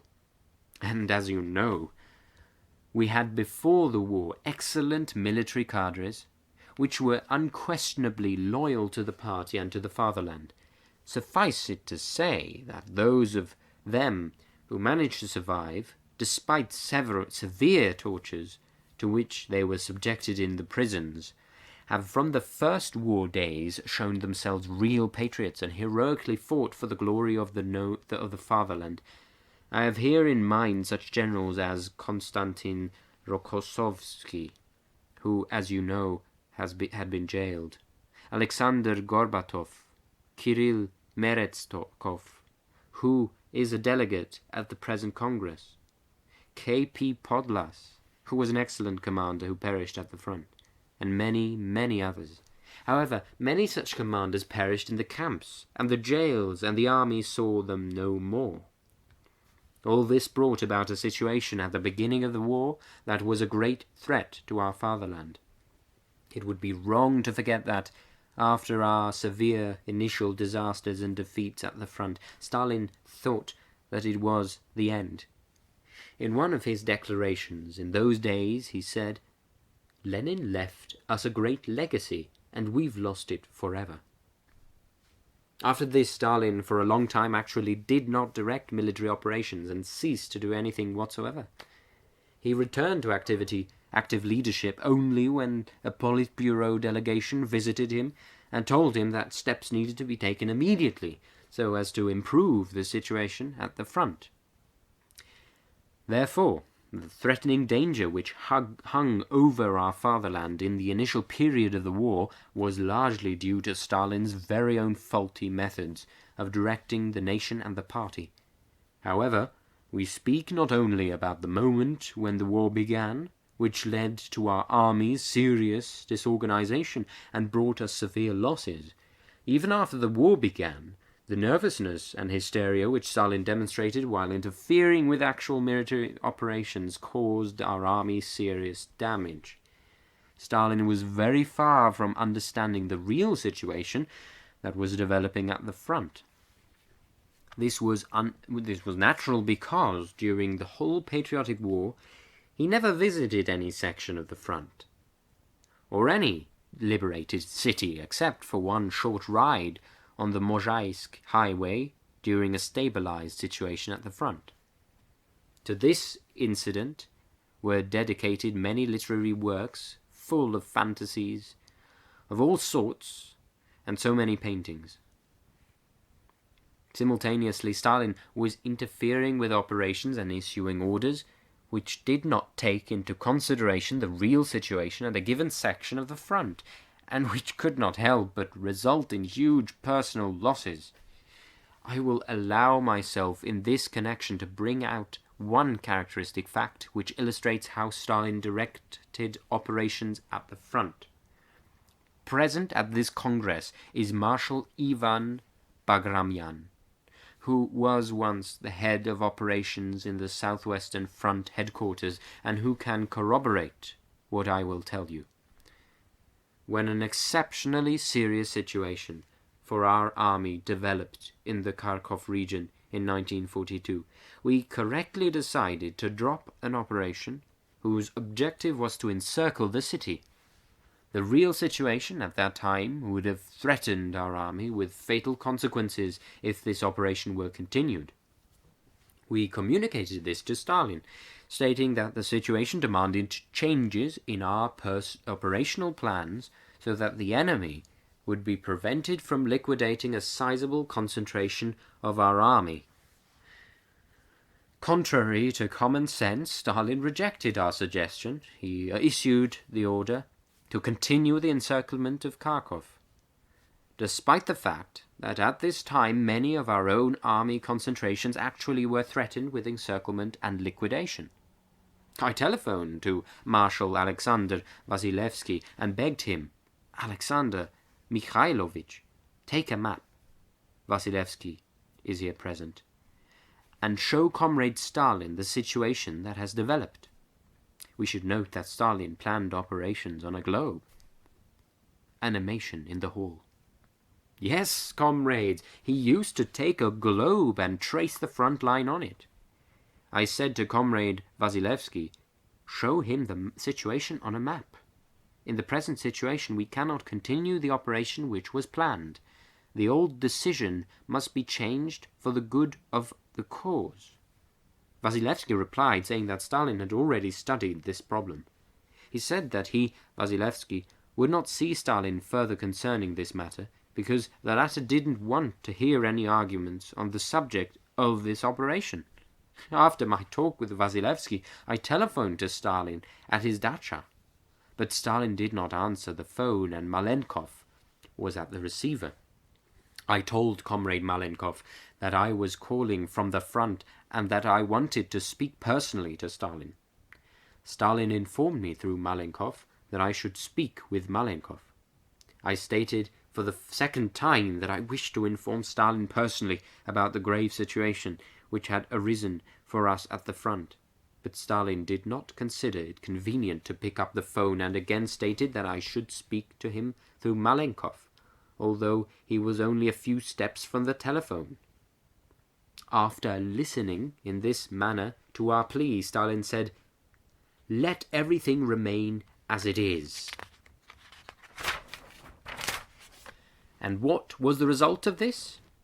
The worst we had expected. The Germans surrounded our army concentrations, and as a result, the Kharkov counterattack lost hundreds of thousands of our soldiers. This is Stalin's military genius. This is what it cost us. Movement in the hall. On one occasion after the war, during a meeting between Stalin and members of the Politburo, Anastas Ivanovich Mikoyan mentioned that Khrushchev must have been right when he telephoned concerning the Kharkov operation, and that it was unfortunate that his suggestion had not been accepted. You should have seen Stalin's fury. How could it be admitted that he, Stalin, had not been right? He is, after all, a genius, and a genius cannot help but be right. Everyone can err, but Stalin considered that he never erred, that he was always right. He never acknowledged to anyone that he made any mistake, large or small, despite the fact that he had made more than a few in matters of theory and in his practical activity. After the Party Congress, we shall probably have to re-evaluate many of our wartime military operations and present them in their true light. The tactics on which Stalin insisted, without knowing the basics of conducting battle operations, cost much blood until we succeeded in stopping the opponent and going over to the offensive. The military knows that as late as the end of 1941, instead of great operational maneuvers flanking our opponent and penetrating behind his back, Stalin was demanding incessant frontal counterattacks and the recapture of one village after another. Because of this, we paid with great losses, until our generals, upon whose shoulders the whole weight of conducting the war rested, succeeded in alerting the situation and shifting to the flexible maneuvers operations. This immediately brought serious changes at the front that were favorable to us. All the more shameful was the fact that after our great victory over the enemy, which cost us so dearly, Stalin began to downgrade many of the commanders who had contributed so much to it. This was because Stalin ruled out any chance that services rendered at the front might be credited to anyone but himself. Stalin was very much interested in assessments of Comrade Grigory Zhukov as a military leader. He asked me often for my opinion of Zhukov. I told him then, "I have known Zhukov for a long time. He's a good general and a good military leader." After the war, Stalin began to tell all kinds of nonsense about Zhukov. Among it was the following: "You praise Zhukov, but he does not deserve it. They say that before each operation at the front Zhukov used to behave as follows. He used to take a handful of earth, smell it, and say, 'We can begin the attack.' or its opposite, the planned operation cannot be carried out. I stated at the time, Comrade Stalin, I do not know who invented this, but it is not true. It is possible that Stalin himself invented these things for the purpose of minimizing the role and military talents of Marshal Zhukov. In this connection, Stalin was energetically popularized himself as a great leader. In various ways he tried to inculcate the notion that the victories gained by the Soviet nation during the Great Patriotic War were all due to the courage, daring, and genius of Stalin, and of no one else. Just like a Kuzma Khrushchev, he put one address on 7 people at the same time. Animation in the hall. In the same vein, let us take, for instance, our military and historical and military films and some of our literary creations. They make us feel sick. Their true objective is propagating the theme of praising Stalin as a military genius. Let us recall the film The Fall of Berlin. Here only Stalin acts. He issues orders in a hall in which there are many empty chairs.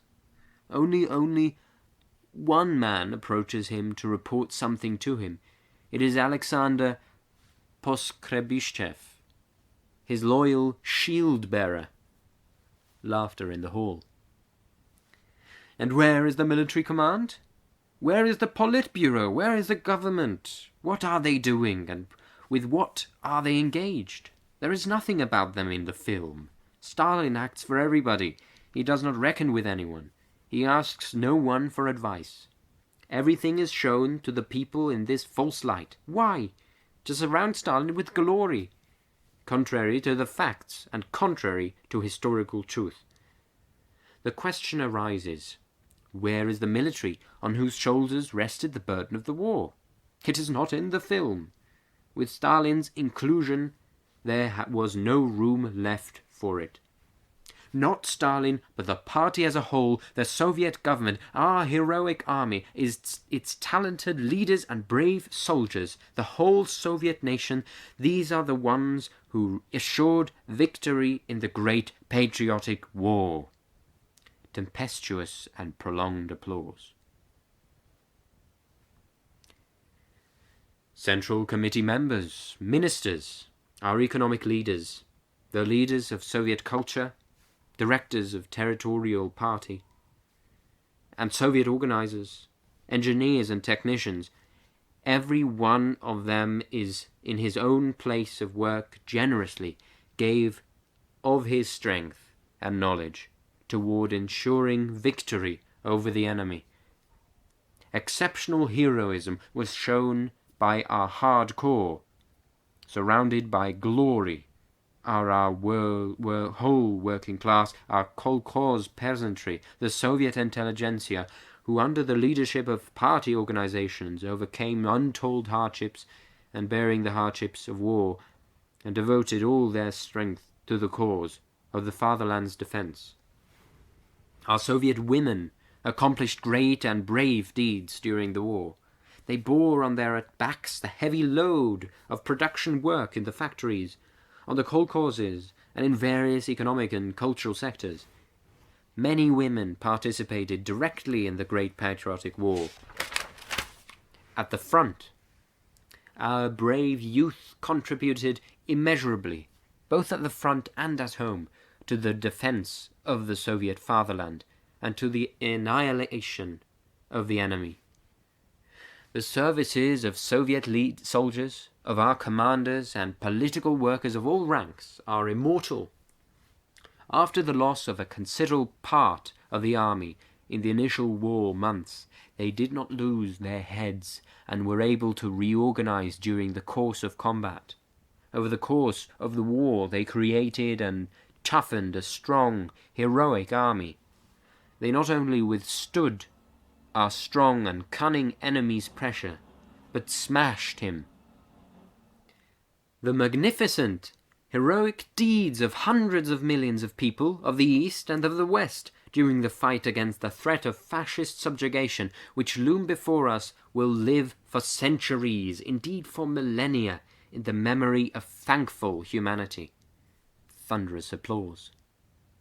The main roles of the main credit for the victorious ending of the war belong to our Communist Party, to the armed forces of the Soviet Union, and to the tens of millions of Soviet people uplifted by the party. Thunderous and prolonged applause. Comrades, let us reach for some other facts.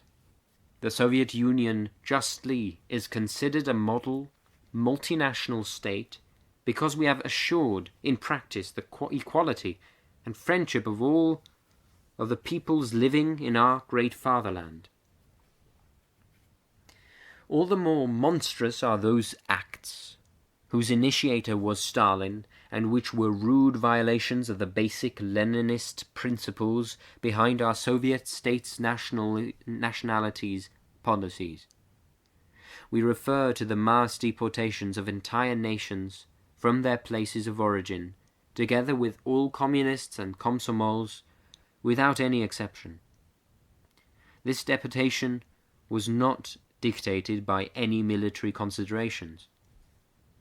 Thus, at the end of 1943, when there already had been a permanent change of fortune at the front in favor of the Soviet Union, a decision concerning the deportation of all the Karachai from the lands on which they lived was taken and executed. In the same period, at the end of December 1943, the same lot befell the Kalmyks of the Kalmyk Autonomous Republic. In March 1944, all the Chechens and Ingushi were deported, and the Chechen-Ingush Autonomous Republic was liquidated. In April 1944, all Balkars were deported from the territory of the Kabardino-Balkar Autonomous Republic to faraway places, and their republic itself was renamed the Autonomous Kabardian Republic. Ukrainians avoided meeting this fate only because there were too many of them, and there was no place to which to deport them. Otherwise, Stalin would have deported them also. Laughter and animation in the hall. No Marxist-Leninist, no man of common sense can grasp how it is possible to make whole nations responsible for inimical activity, including women, children, old people, communists and komsomols, to use mass repressions against them and to expose them to misery and suffering for the hostile acts of individual persons or groups of persons. After the conclusion of the Great Patriotic War, the Soviet nation proudly stressed the magnificent victories gained through our great sacrifices and tremendous efforts. The country experienced a period of political enthusiasm. The party came out of the war even more united. Its cadres were tempered and hardened by the fire of the war. Under such conditions, nobody could have even thought of the possibility of some plot in the party. And it was precisely at this time that the so-called Leningrad Affair was born. As we have now proven, this case was fabricated. Those who innocently lost their lives included comrades Nikolai Voznesensky, Alexei Kuznetsov, Mikhail Rodionov, Pyotr Popkov, and others. As is known, Voznesensky and Kuznetsov were talented and eminent leaders. Once they stood very close to Stalin. It is sufficient to mention that Stalin made Voznesensky first deputy to the chairman of the Council of Ministers, and Kuznetsov was elected secretary of the Central Committee. The very fact that Stalin entrusted Kuznetsov with the supervision of the state security organs shows the trust which he enjoyed. How did it happen that these persons were branded as enemies of the people and liquidated? Facts prove that the Leningrad Affair is also the result of willfulness which Stalin exercised against party cadres. Had a normal situation existed in the party's Central Committee and in the Central Committee Politburo, affairs of this nature would have been examined there in accordance with party practice, and all pertinent facts assessed. As a result, such an affair, as well as others, would not have happened. We must state, after the war, the situation became even more complicated. Stalin became even more capricious, irritable, and brutal. In particular, his suspicion grew. His persecution mania reached unbelievable dimensions. Many workers became enemies before his very eyes. After the war, Stalin separated himself from the collective even more. Everything was decided by him alone, without any consideration for anyone or anything. This unbelievable suspicion was cleverly taken advantage of by the abject provocateur and vile enemy Beria, who murdered thousands of communists and loyal Soviet people. The elevation of Voznesensky and Kuznetsov alarmed Beria. As we have now proven, it had been precisely Beria who had suggested to Stalin the fabrication by him and by his confidants of materials in the form of declarations and anonymous letters, and in the form of various rumors and talks. The party's Central Committee has examined this so-called Leningrad Affair. Persons who innocently suffered are now rehabilitated, and honor has been restored to the glorious Leningrad Party organization. V.S. Abakumov and others who had fabricated this affair were brought before a court. Their trial took place in Leningrad, and they received what they deserved. The question arises, why is it that we see the truth of this affair only now, and why did we not do something earlier, during Stalin's life, in order to prevent the loss of innocent lives? It was because Stalin personally supervised the Leningrad Affair, and the majority of the Politburo members did not, at that time, know all of the circumstances in these matters and could not therefore intervene.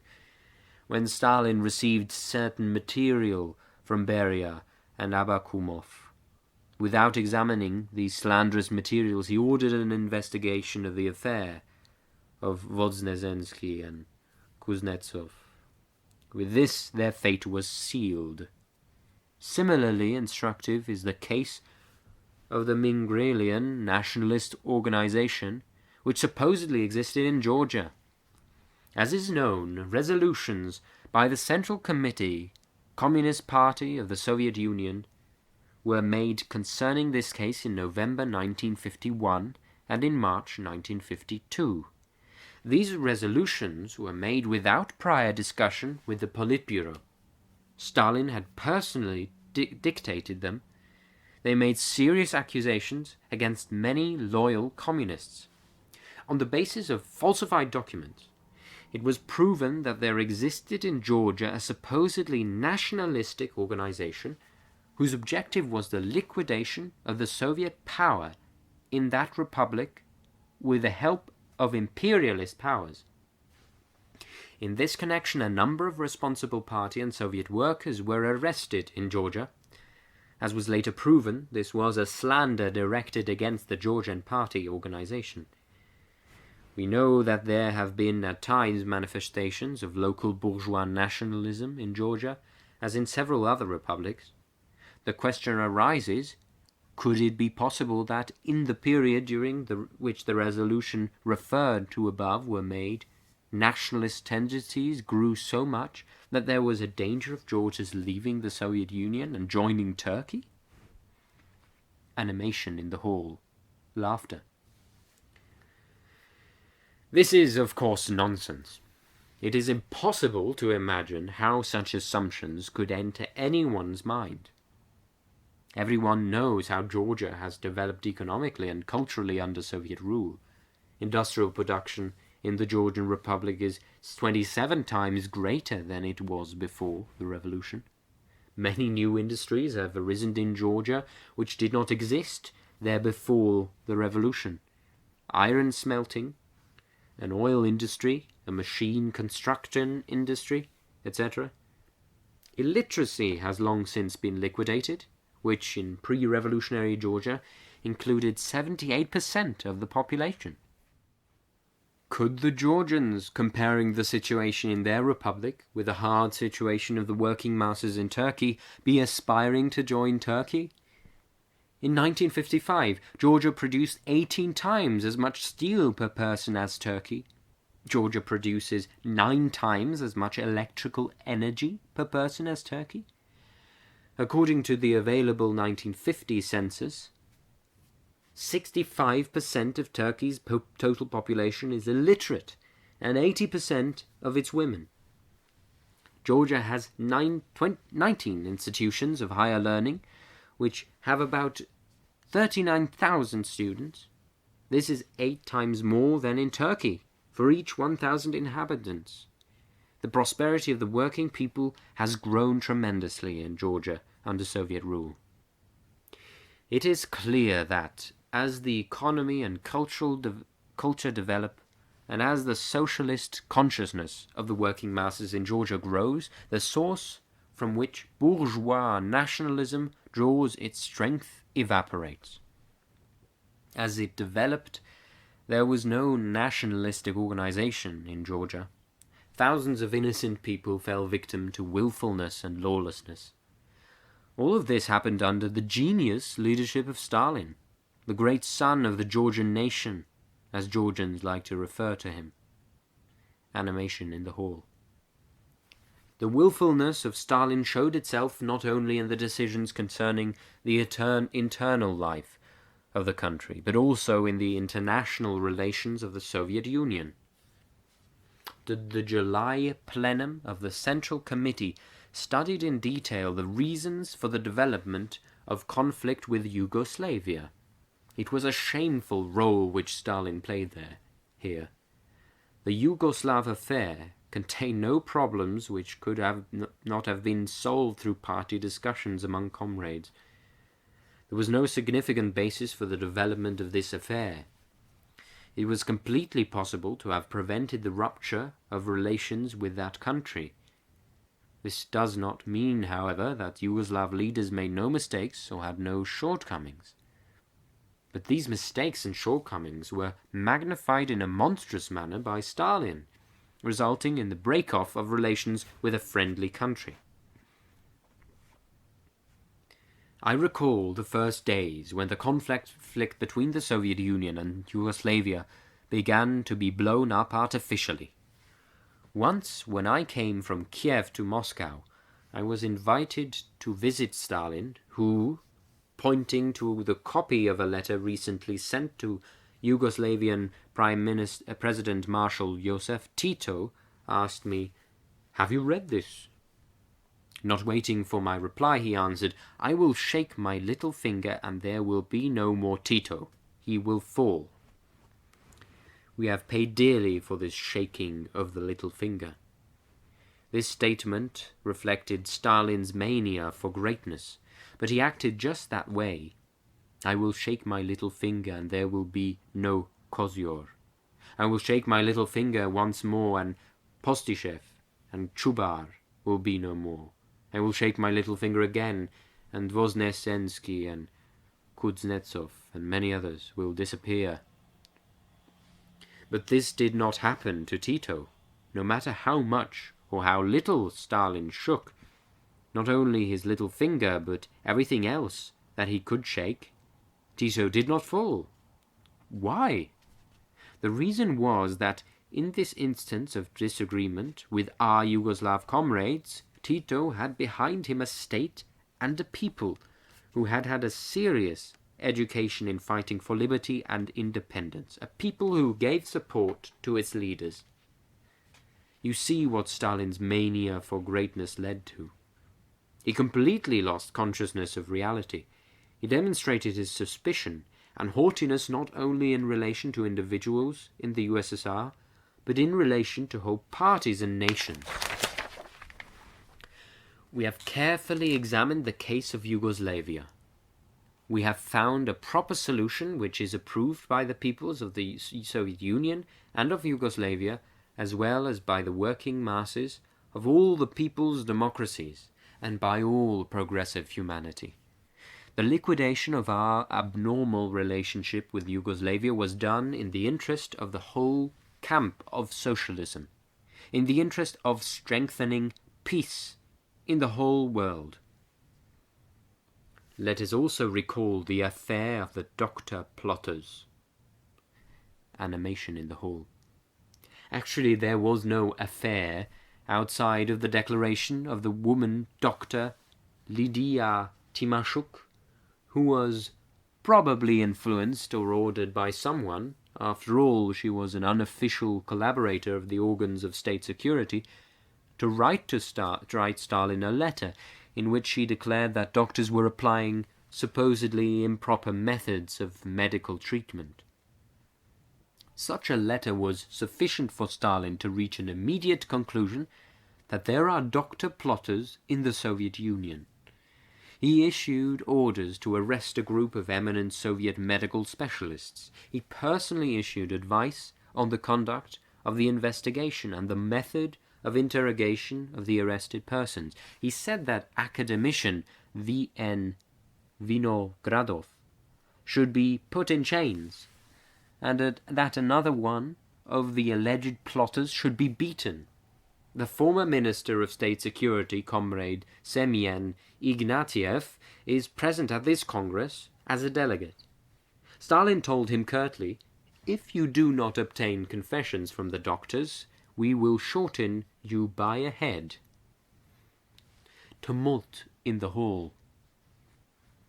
Stalin personally called the investigative judge, gave him instructions, and advised him on which investigative methods should be used. These methods were simple: beat, beat, and beat again. Shortly after the doctors were arrested, we members of the Politburo received protocols with the doctors' confessions of guilt. After distributing these protocols, Stalin told us, "You are blind like young kittens. What will happen without me? The country will perish because you do not know how to recognize enemies." End quote. The case was presented so that no one could verify the facts on which the investigation was based. There was no possibility of trying to verify facts by contacting those who had made the confessions of guilt. We felt, however, that the case of the arrested doctors was questionable. We knew some of these people personally because they had once treated us. When we examined this case after Stalin's death, we found it to have been fabricated from beginning to end.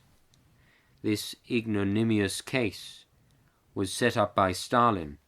He did not, however, have the time in which to bring it to an end as he conceived that end. And for this reason the doctors are still alive. All of them have been rehabilitated. They are working in the same places they were working before. They are treating top individuals, not excluding members of the government. They have our full confidence, and they execute their duties honestly as they did before. In putting together various dirty and shameful cases, a very base role was played by a rabid enemy of our party, an agent of a foreign intelligence service, Beria, who had stolen into Stalin's confidence. How could this provocateur have gained such a position in the party and in the state, so as to become the first deputy chair of the Council of Ministers of the Soviet Union and a Politburo member? It has now been established that this villain climbed up the government ladder over an untold number of corpses. Were there any signs that Beria was an enemy of the party? Yes, there were. Already in 1937, at a Central Committee plenum, former People's Commissar of Health Grigory Kaminsky said that Beria worked for the Musavat intelligence service. But the plenum had barely concluded when Kaminsky was arrested and then shot.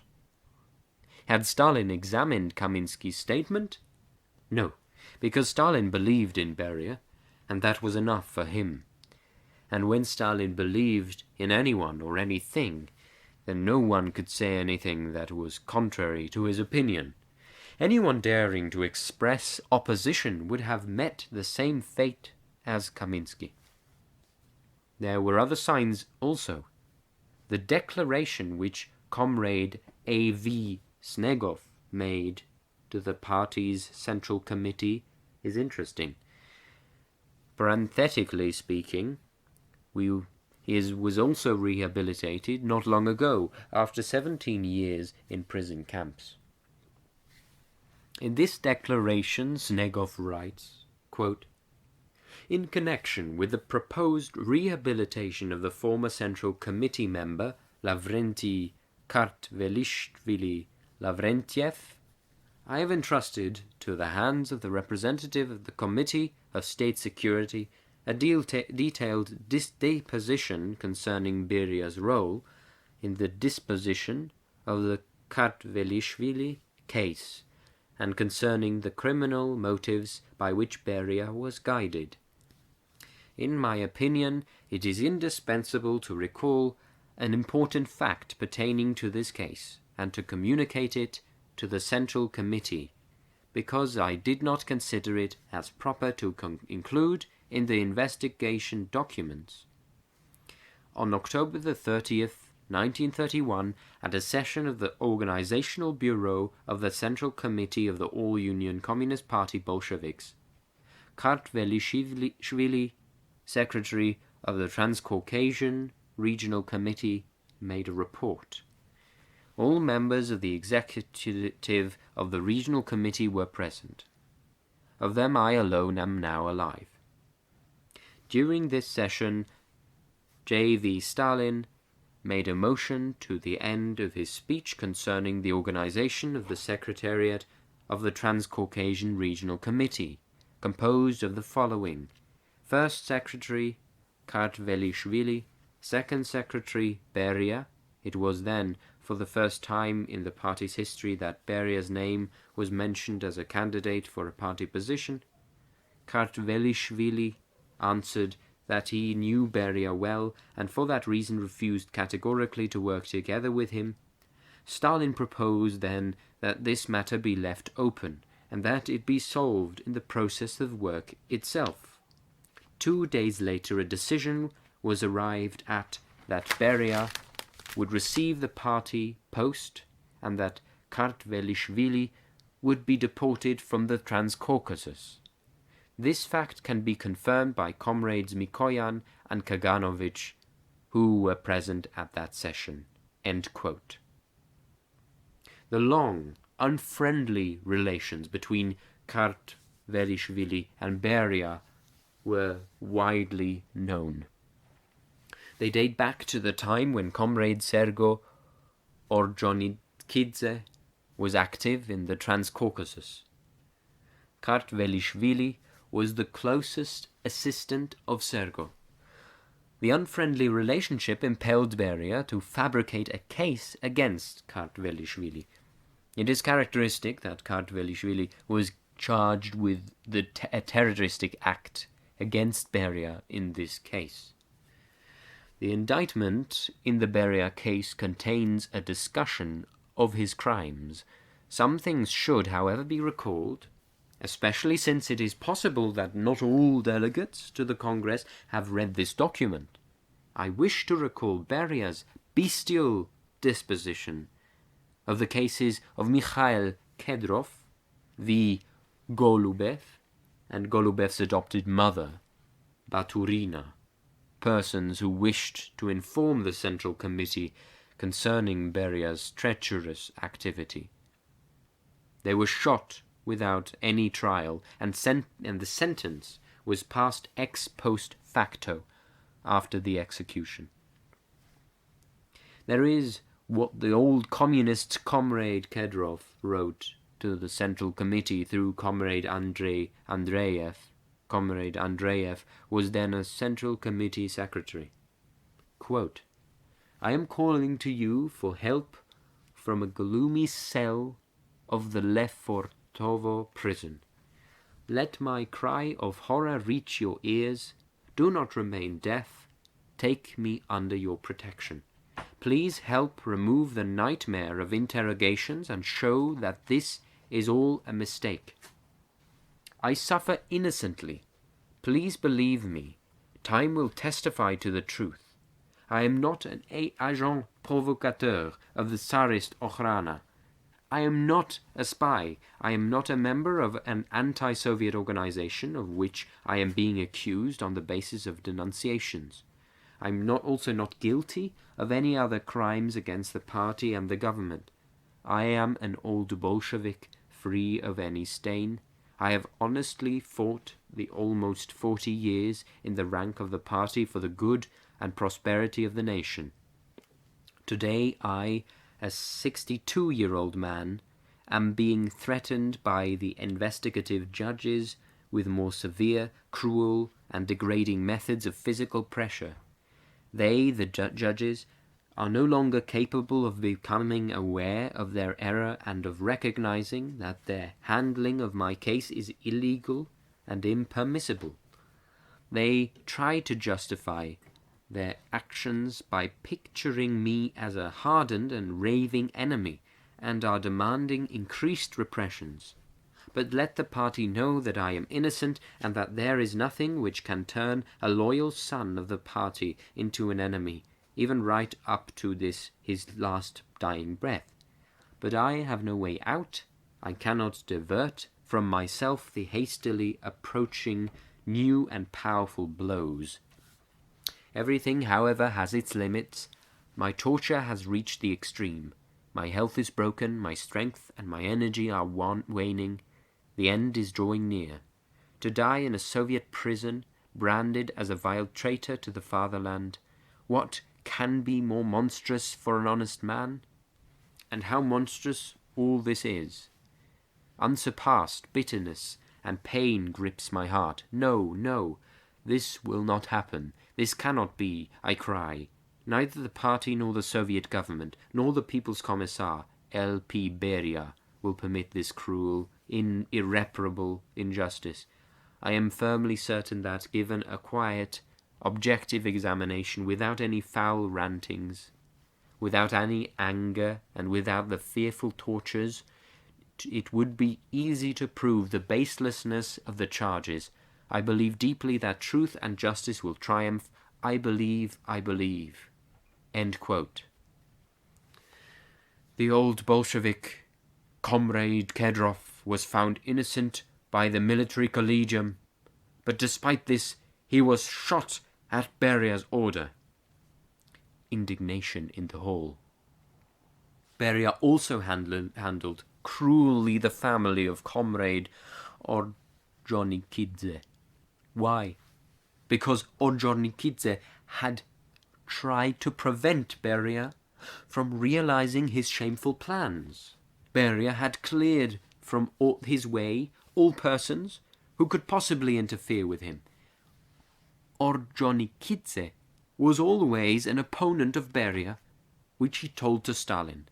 Instead of examining this affair and taking appropriate steps, Stalin allowed the liquidation of Ordzhonikidze's brother and brought Ordzhonikidze himself to such a state that he was forced to shoot himself.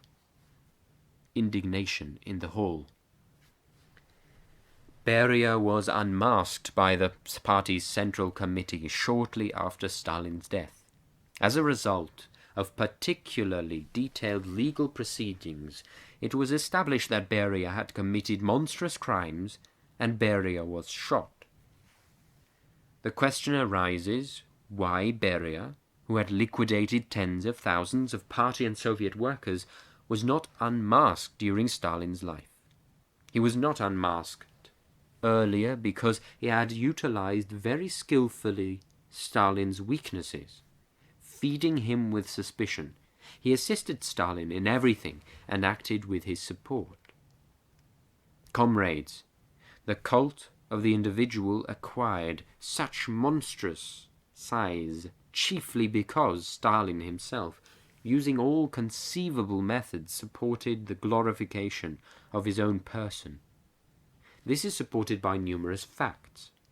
One of the most characteristic examples of Stalin's self-glorification and of his lack of even elementary modesty is the edition of his short biography, which was published in 1948.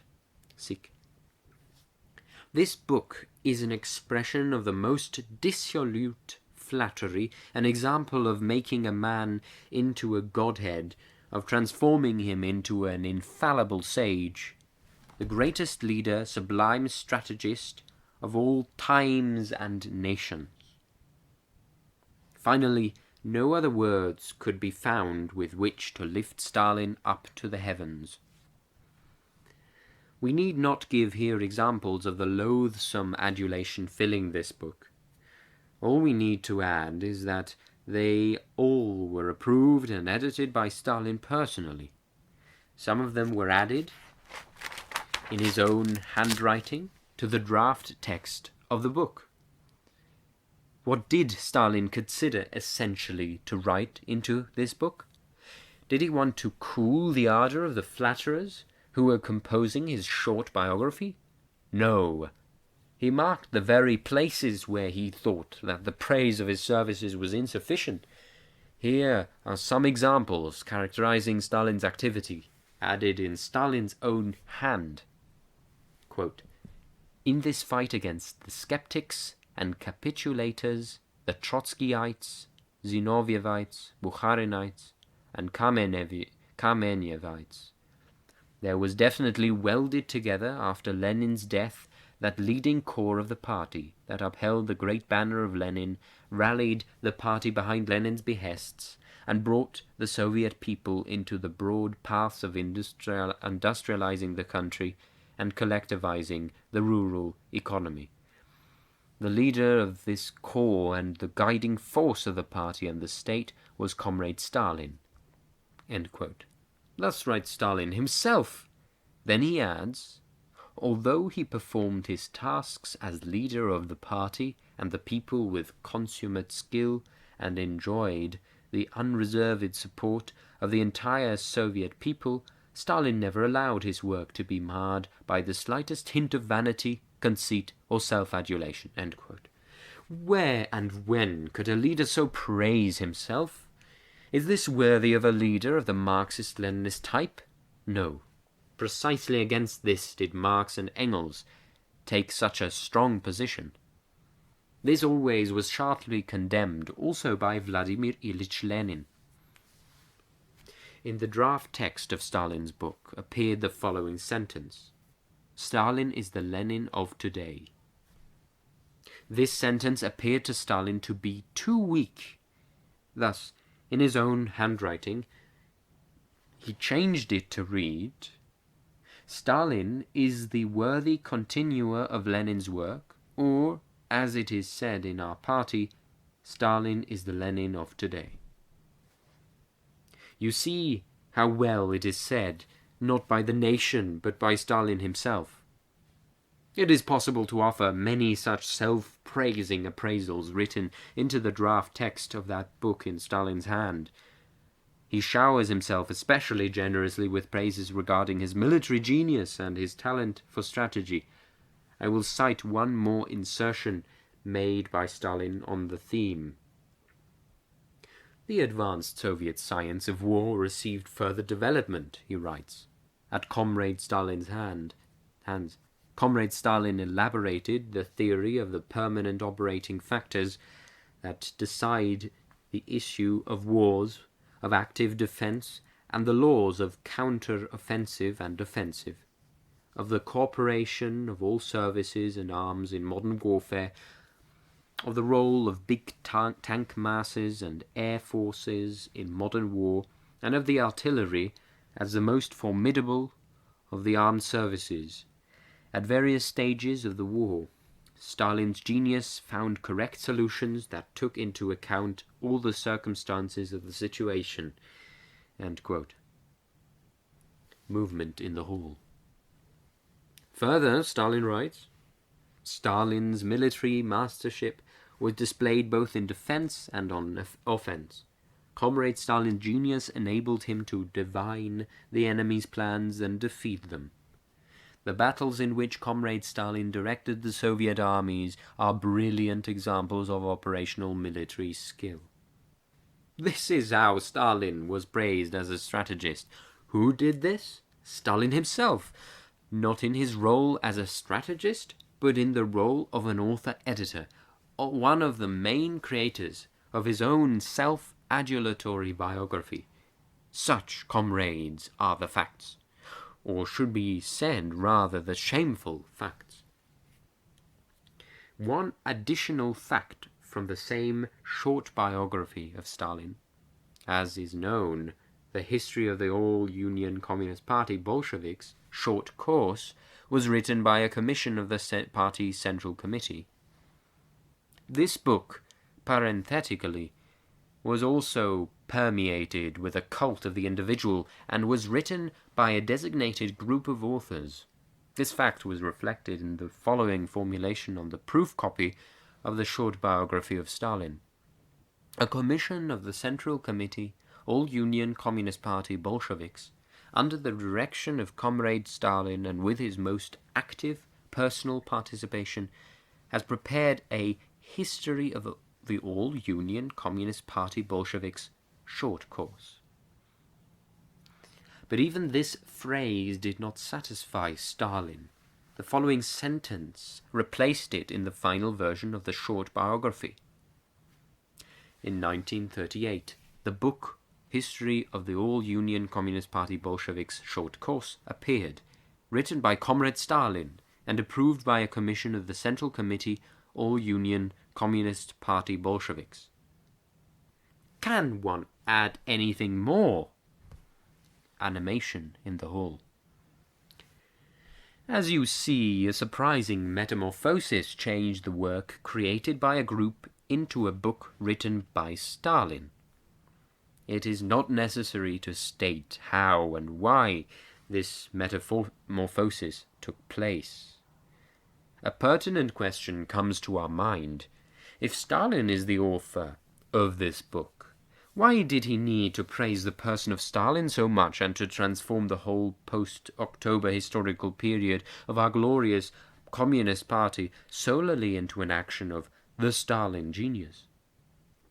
Did this book properly reflect the efforts of the party in the socialist transformation of the country, in the construction of socialist society, in the industrialization and collectivization of the country, and also other steps taken by the party under undeviatingly travelled the path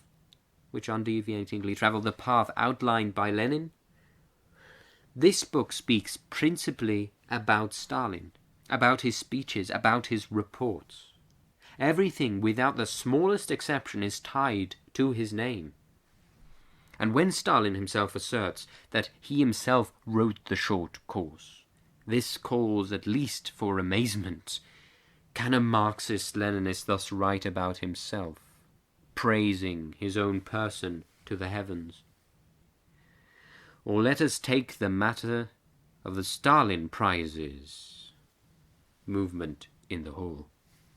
Not even the Tsars created prizes which they named after themselves.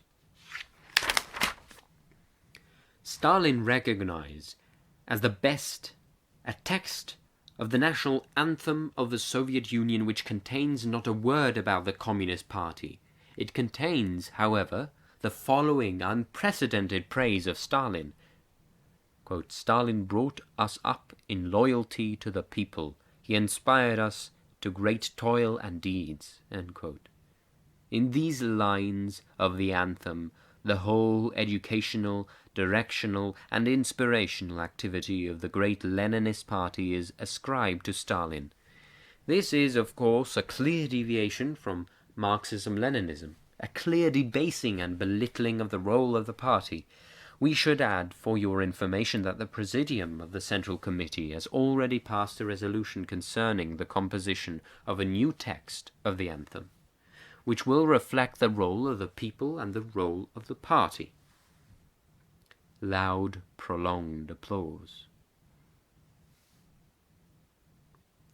And was it without Stalin's knowledge that many of the largest enterprises and towns were named after him?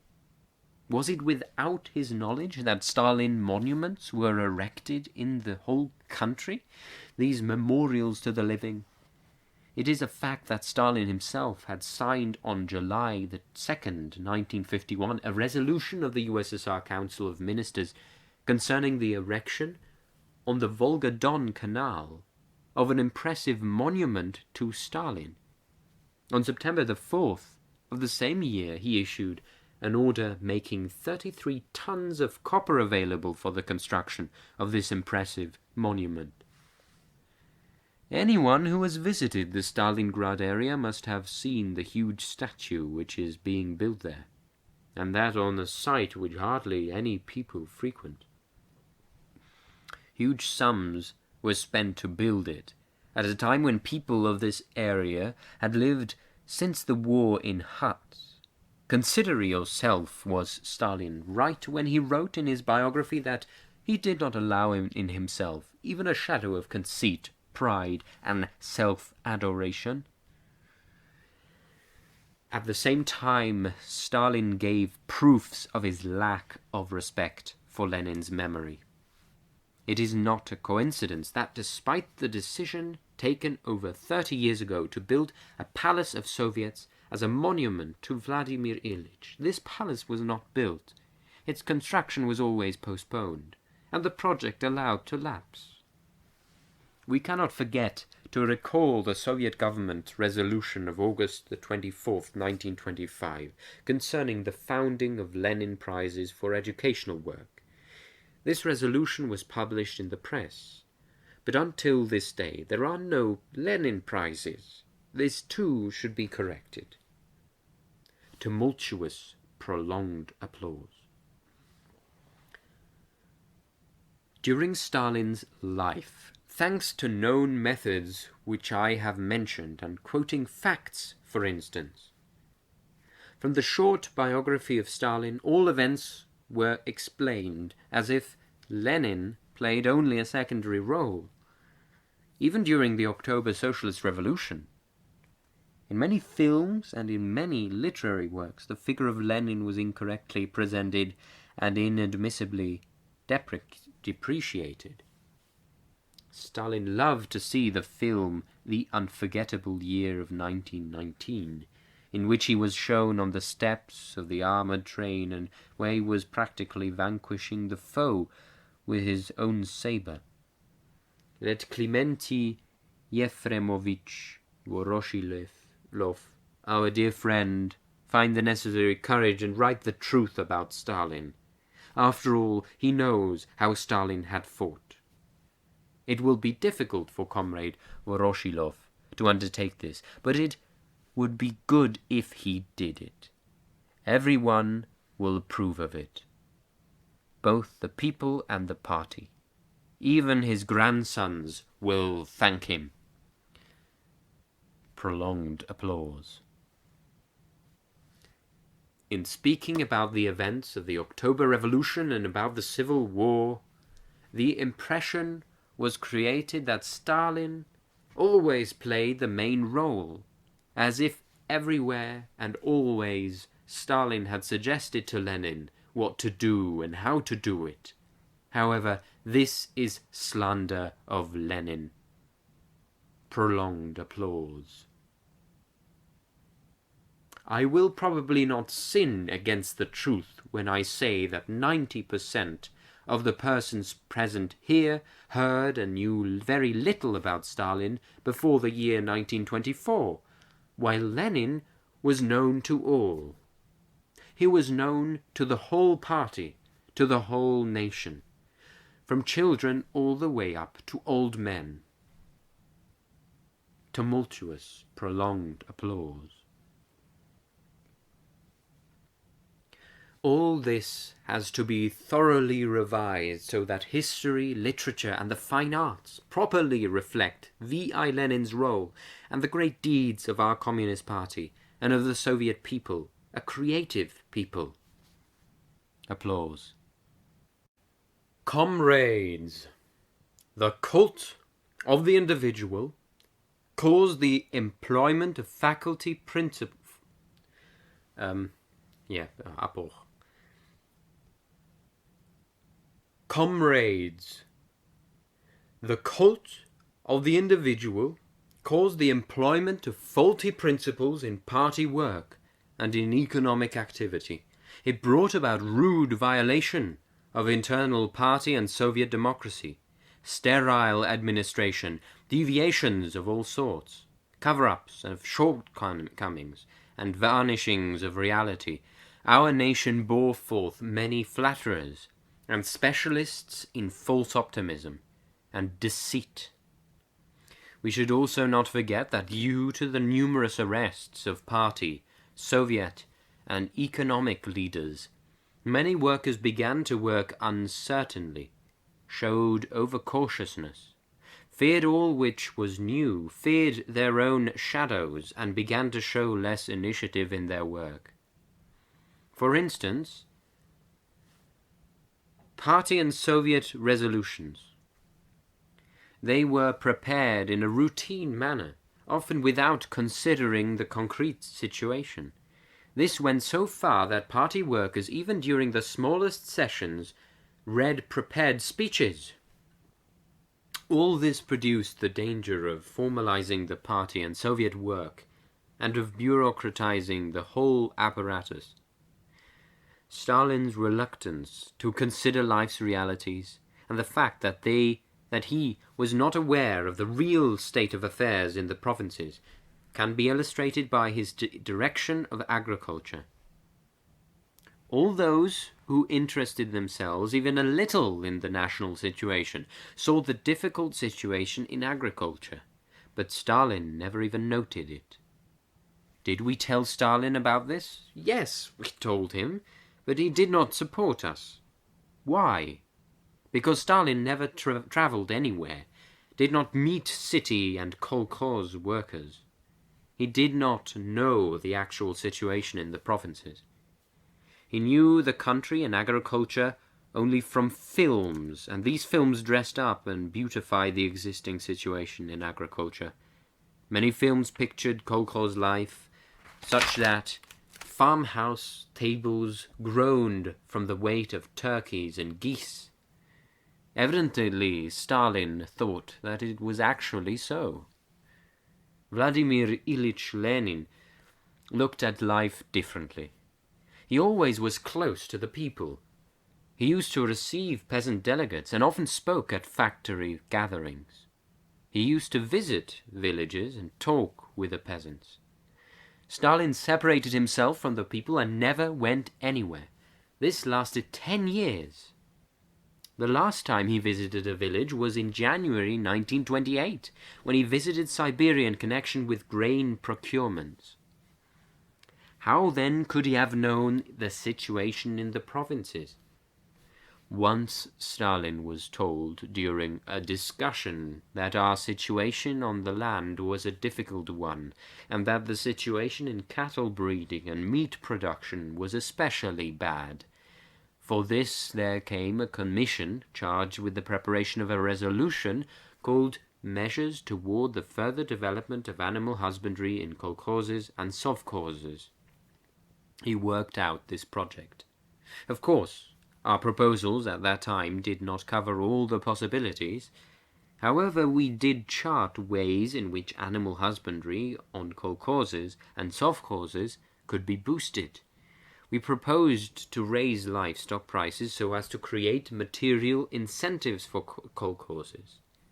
Kolkhoz, MTS, machine tractor station, and sovkhoz workers in developing breeding. But our project was not accepted. In February 1953, it was laid aside entirely. What is more, while reviewing this project, Stalin proposed that the taxes paid by kolkhozes and by kolkhoz workers should be raised by 40 billion rubles. According to him, The peasants were well off, and the kolkhoz worker would need to sell only one more chicken to pay his tax in full. Think about what this implied. 40 billion rubles is a sum which these workers did not realize for all the products which they sold to the state. In 1952, for instance, kolkhozes and kolkhoz workers received 26,280 million rubles for all products delivered and sold to the state. Did Stalin's position then rest on data of any sort whatever? Of course not. In such cases, facts and figures did not interest him. If Stalin said anything, it meant it was so, and after all, he was a genius, and a genius does not need to count. He only needs to look, and can immediately tell how it should be. When he expresses his opinion, everyone has to repeat it and to admire his wisdom. But how much wisdom was contained in the proposal to raise the agricultural tax by 40 billion rubles? None, absolutely none. Because the proposal was not based on an actual assessment of the situation, but on the fantastic idea of a person divorced from reality.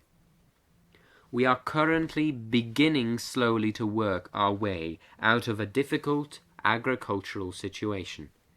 The speeches of the delegates of the 20th Congress please us all.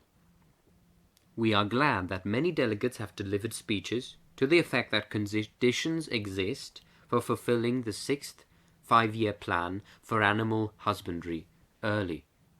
Not in 5 years, but within 2 to 3 years. We are certain that the commitments of the new 5-year plan will be accomplished successfully. Prolonged applause.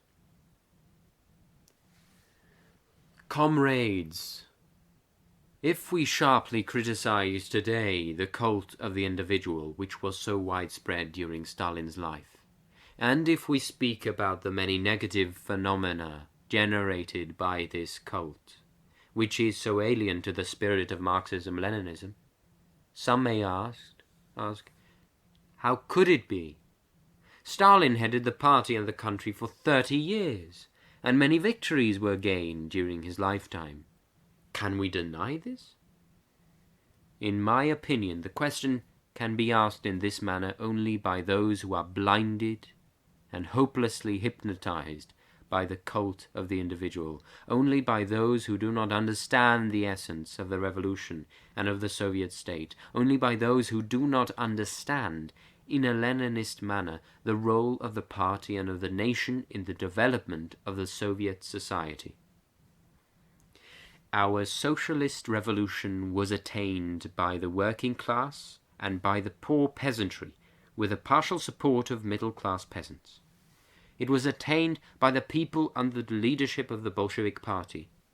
Lenin's great service consisted of the fact that he created a militant party of the working class, but he was armed with Marxist understanding of the laws of social development, and with the science of proletarian victory in the fight with capitalism, and he steeled this party in the crucible of the revolutionary struggle of the masses of the people. During this fight, the party consistently defended the interests of the people and became its experienced leader. The party led the working masses to power, to the creation of the first socialist state. You remember well the wise words of Lenin, that the Soviet state is strong because of the awareness of the masses, that history is created by the millions and tens of millions of people. Our historical victories were attained thanks to the party's organizational work, to the main provincial organizations, and to the self-sacrificing work of our great nation. These victories are the result of the great drive and activity of the nation and of the party as a whole. They are not at all the fruit of Stalin's leadership, which is how the situation was pictured during the period of the cult of the individual.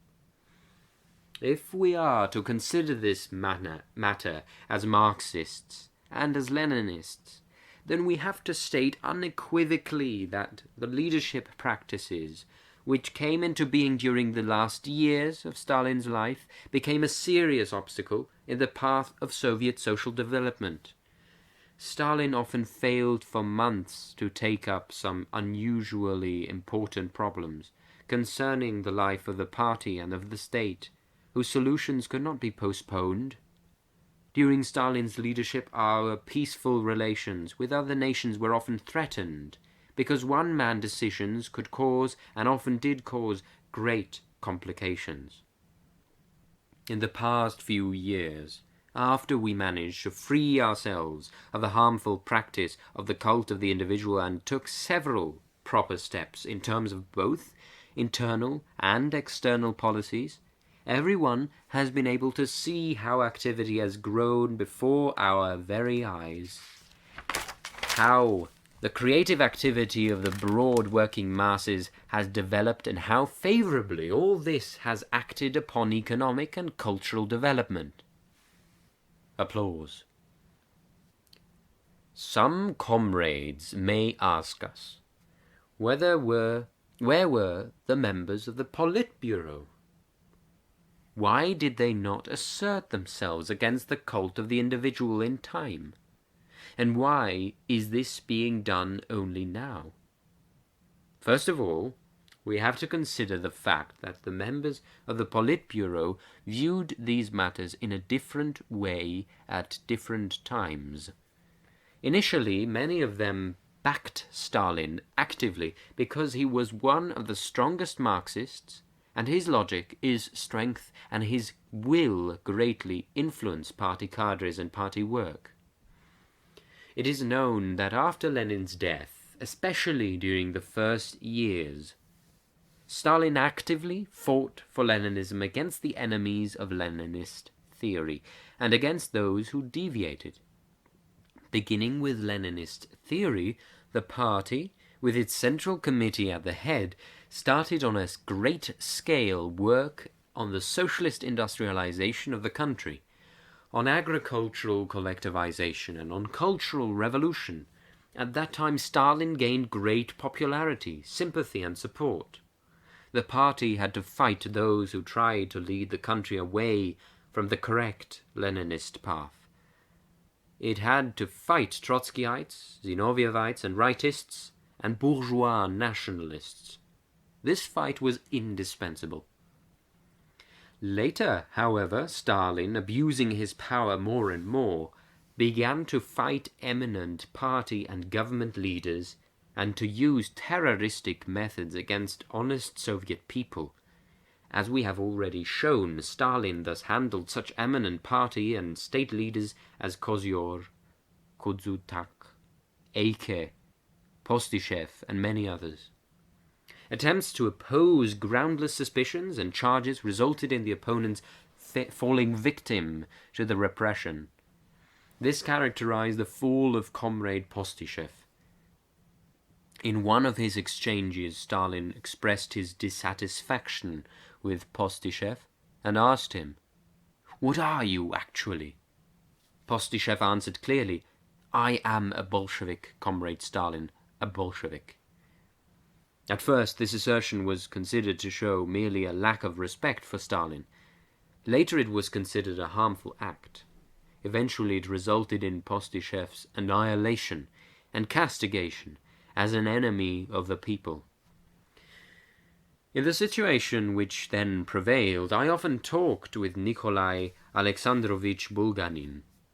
Once, when we two were travelling in a car, he said, "It has happened sometimes that a man goes to Stalin and his invitation as a friend, and when he sits with Stalin, he does not know where he will be sent next, home or to jail." It is clear that such conditions put every member of the Politburo in a very difficult situation. And when we also consider the fact that in the last years, Central Committee plenary sessions were not convened, and that sessions of the Politburo occurred only occasionally, from time to time, then we will understand how difficult it was for any member of the Politburo to take a stand against one or another unjust or improper procedure, against serious errors and shortcomings in leadership practices. As we've already shown, many decisions were taken either by one person or in a roundabout way without collective discussion. The sad fate of Politburo member comrade Voznesensky, who fell victim to Stalin's repressions, is known to all. Characteristically, the decision to remove him from the Politburo was never discussed, but was reached in a devious fashion.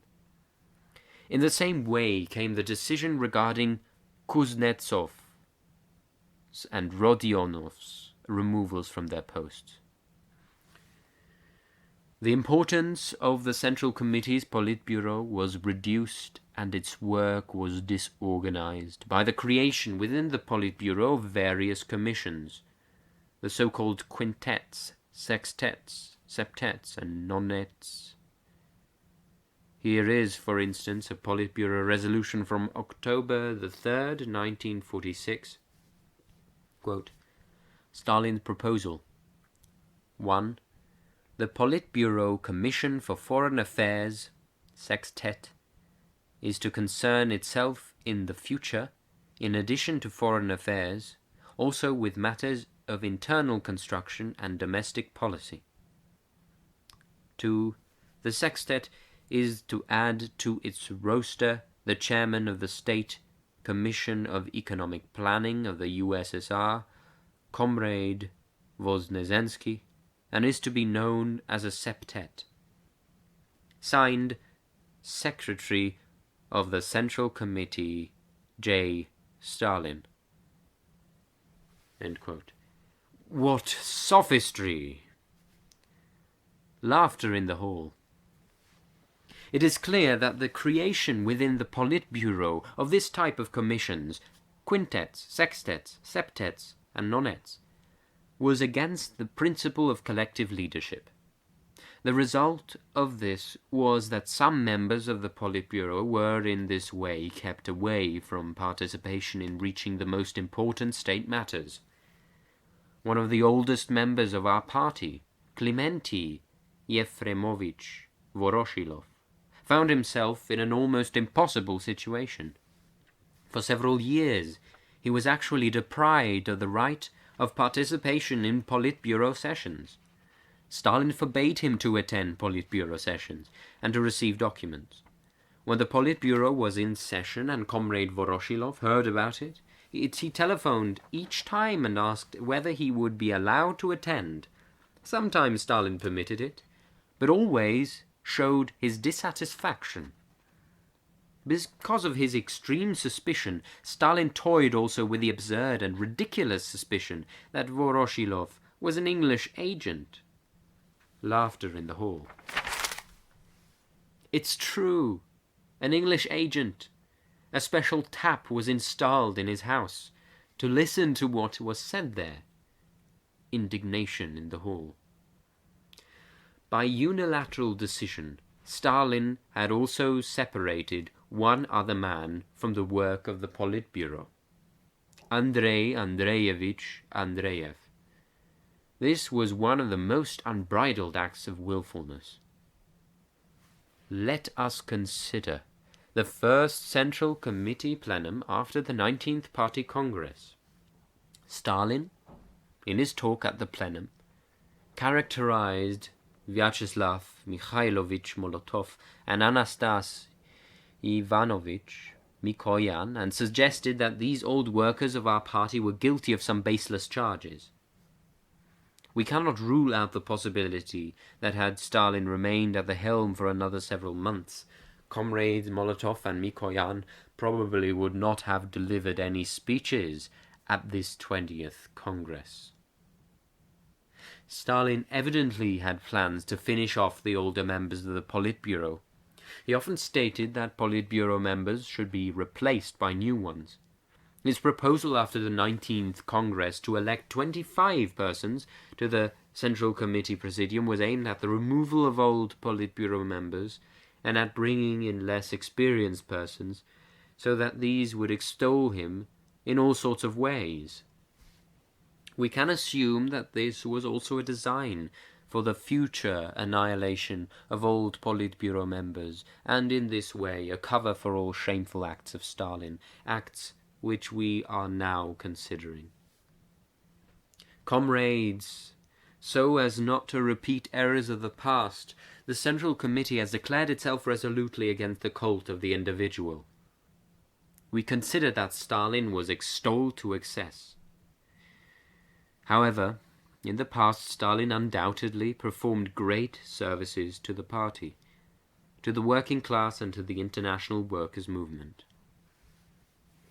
This question is complicated by the fact that all this, which we have just discussed, was done during Stalin's life, under his leadership, and with his concurrence.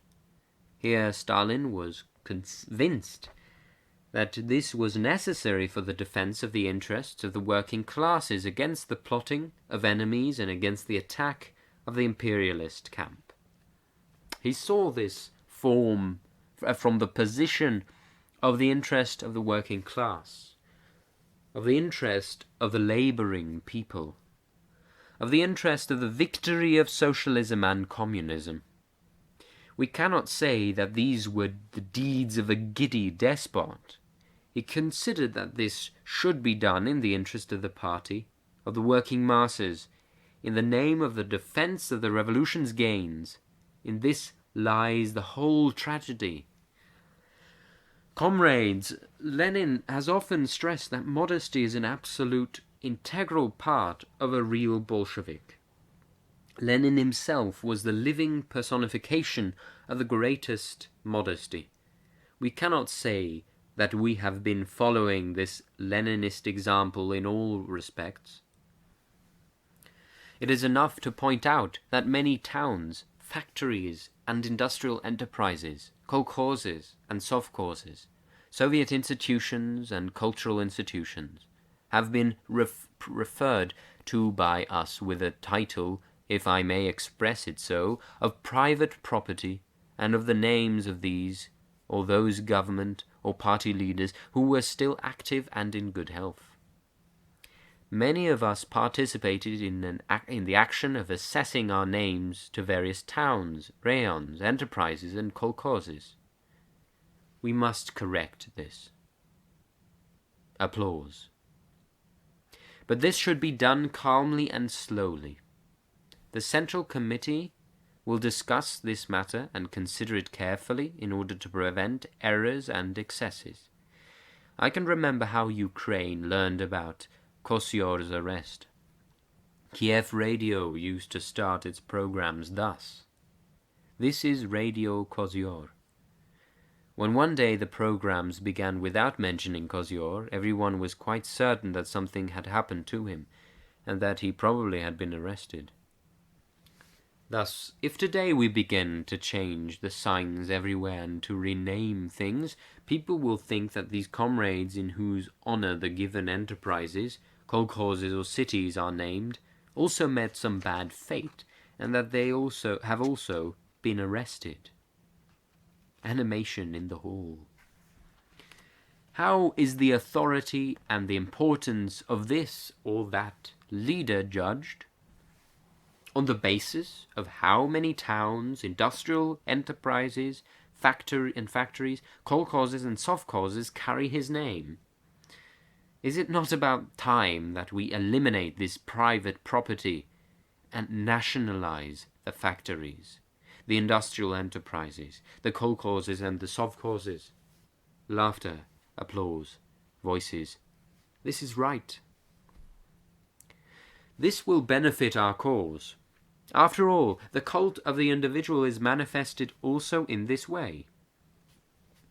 We should, in all seriousness, consider the question of the cult of the personality of the individual. We cannot let this matter get out of the party, especially not to the press. It is for this reason that we are considering it here at a closed Congress session. We should know the limits. We should not give ammunition to the enemy.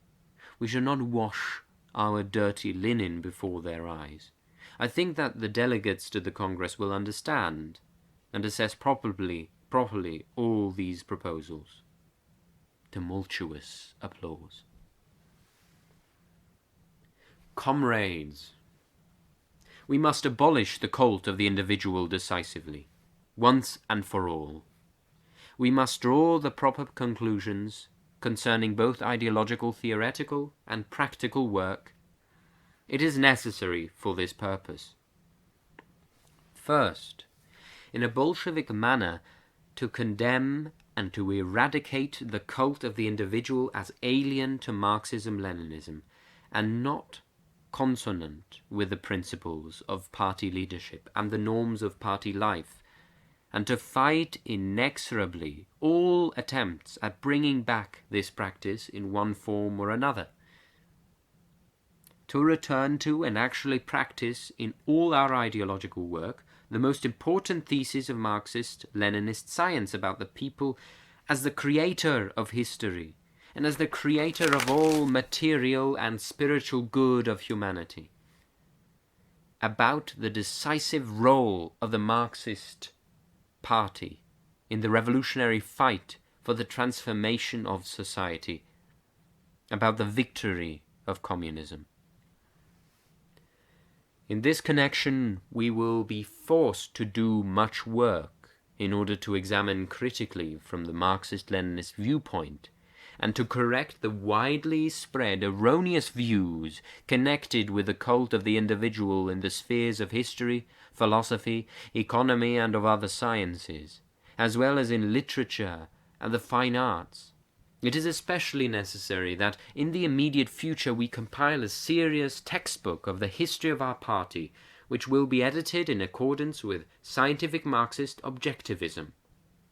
A textbook of the history of Soviet society, a book pertaining to the events of the Civil War and the Great Patriotic War.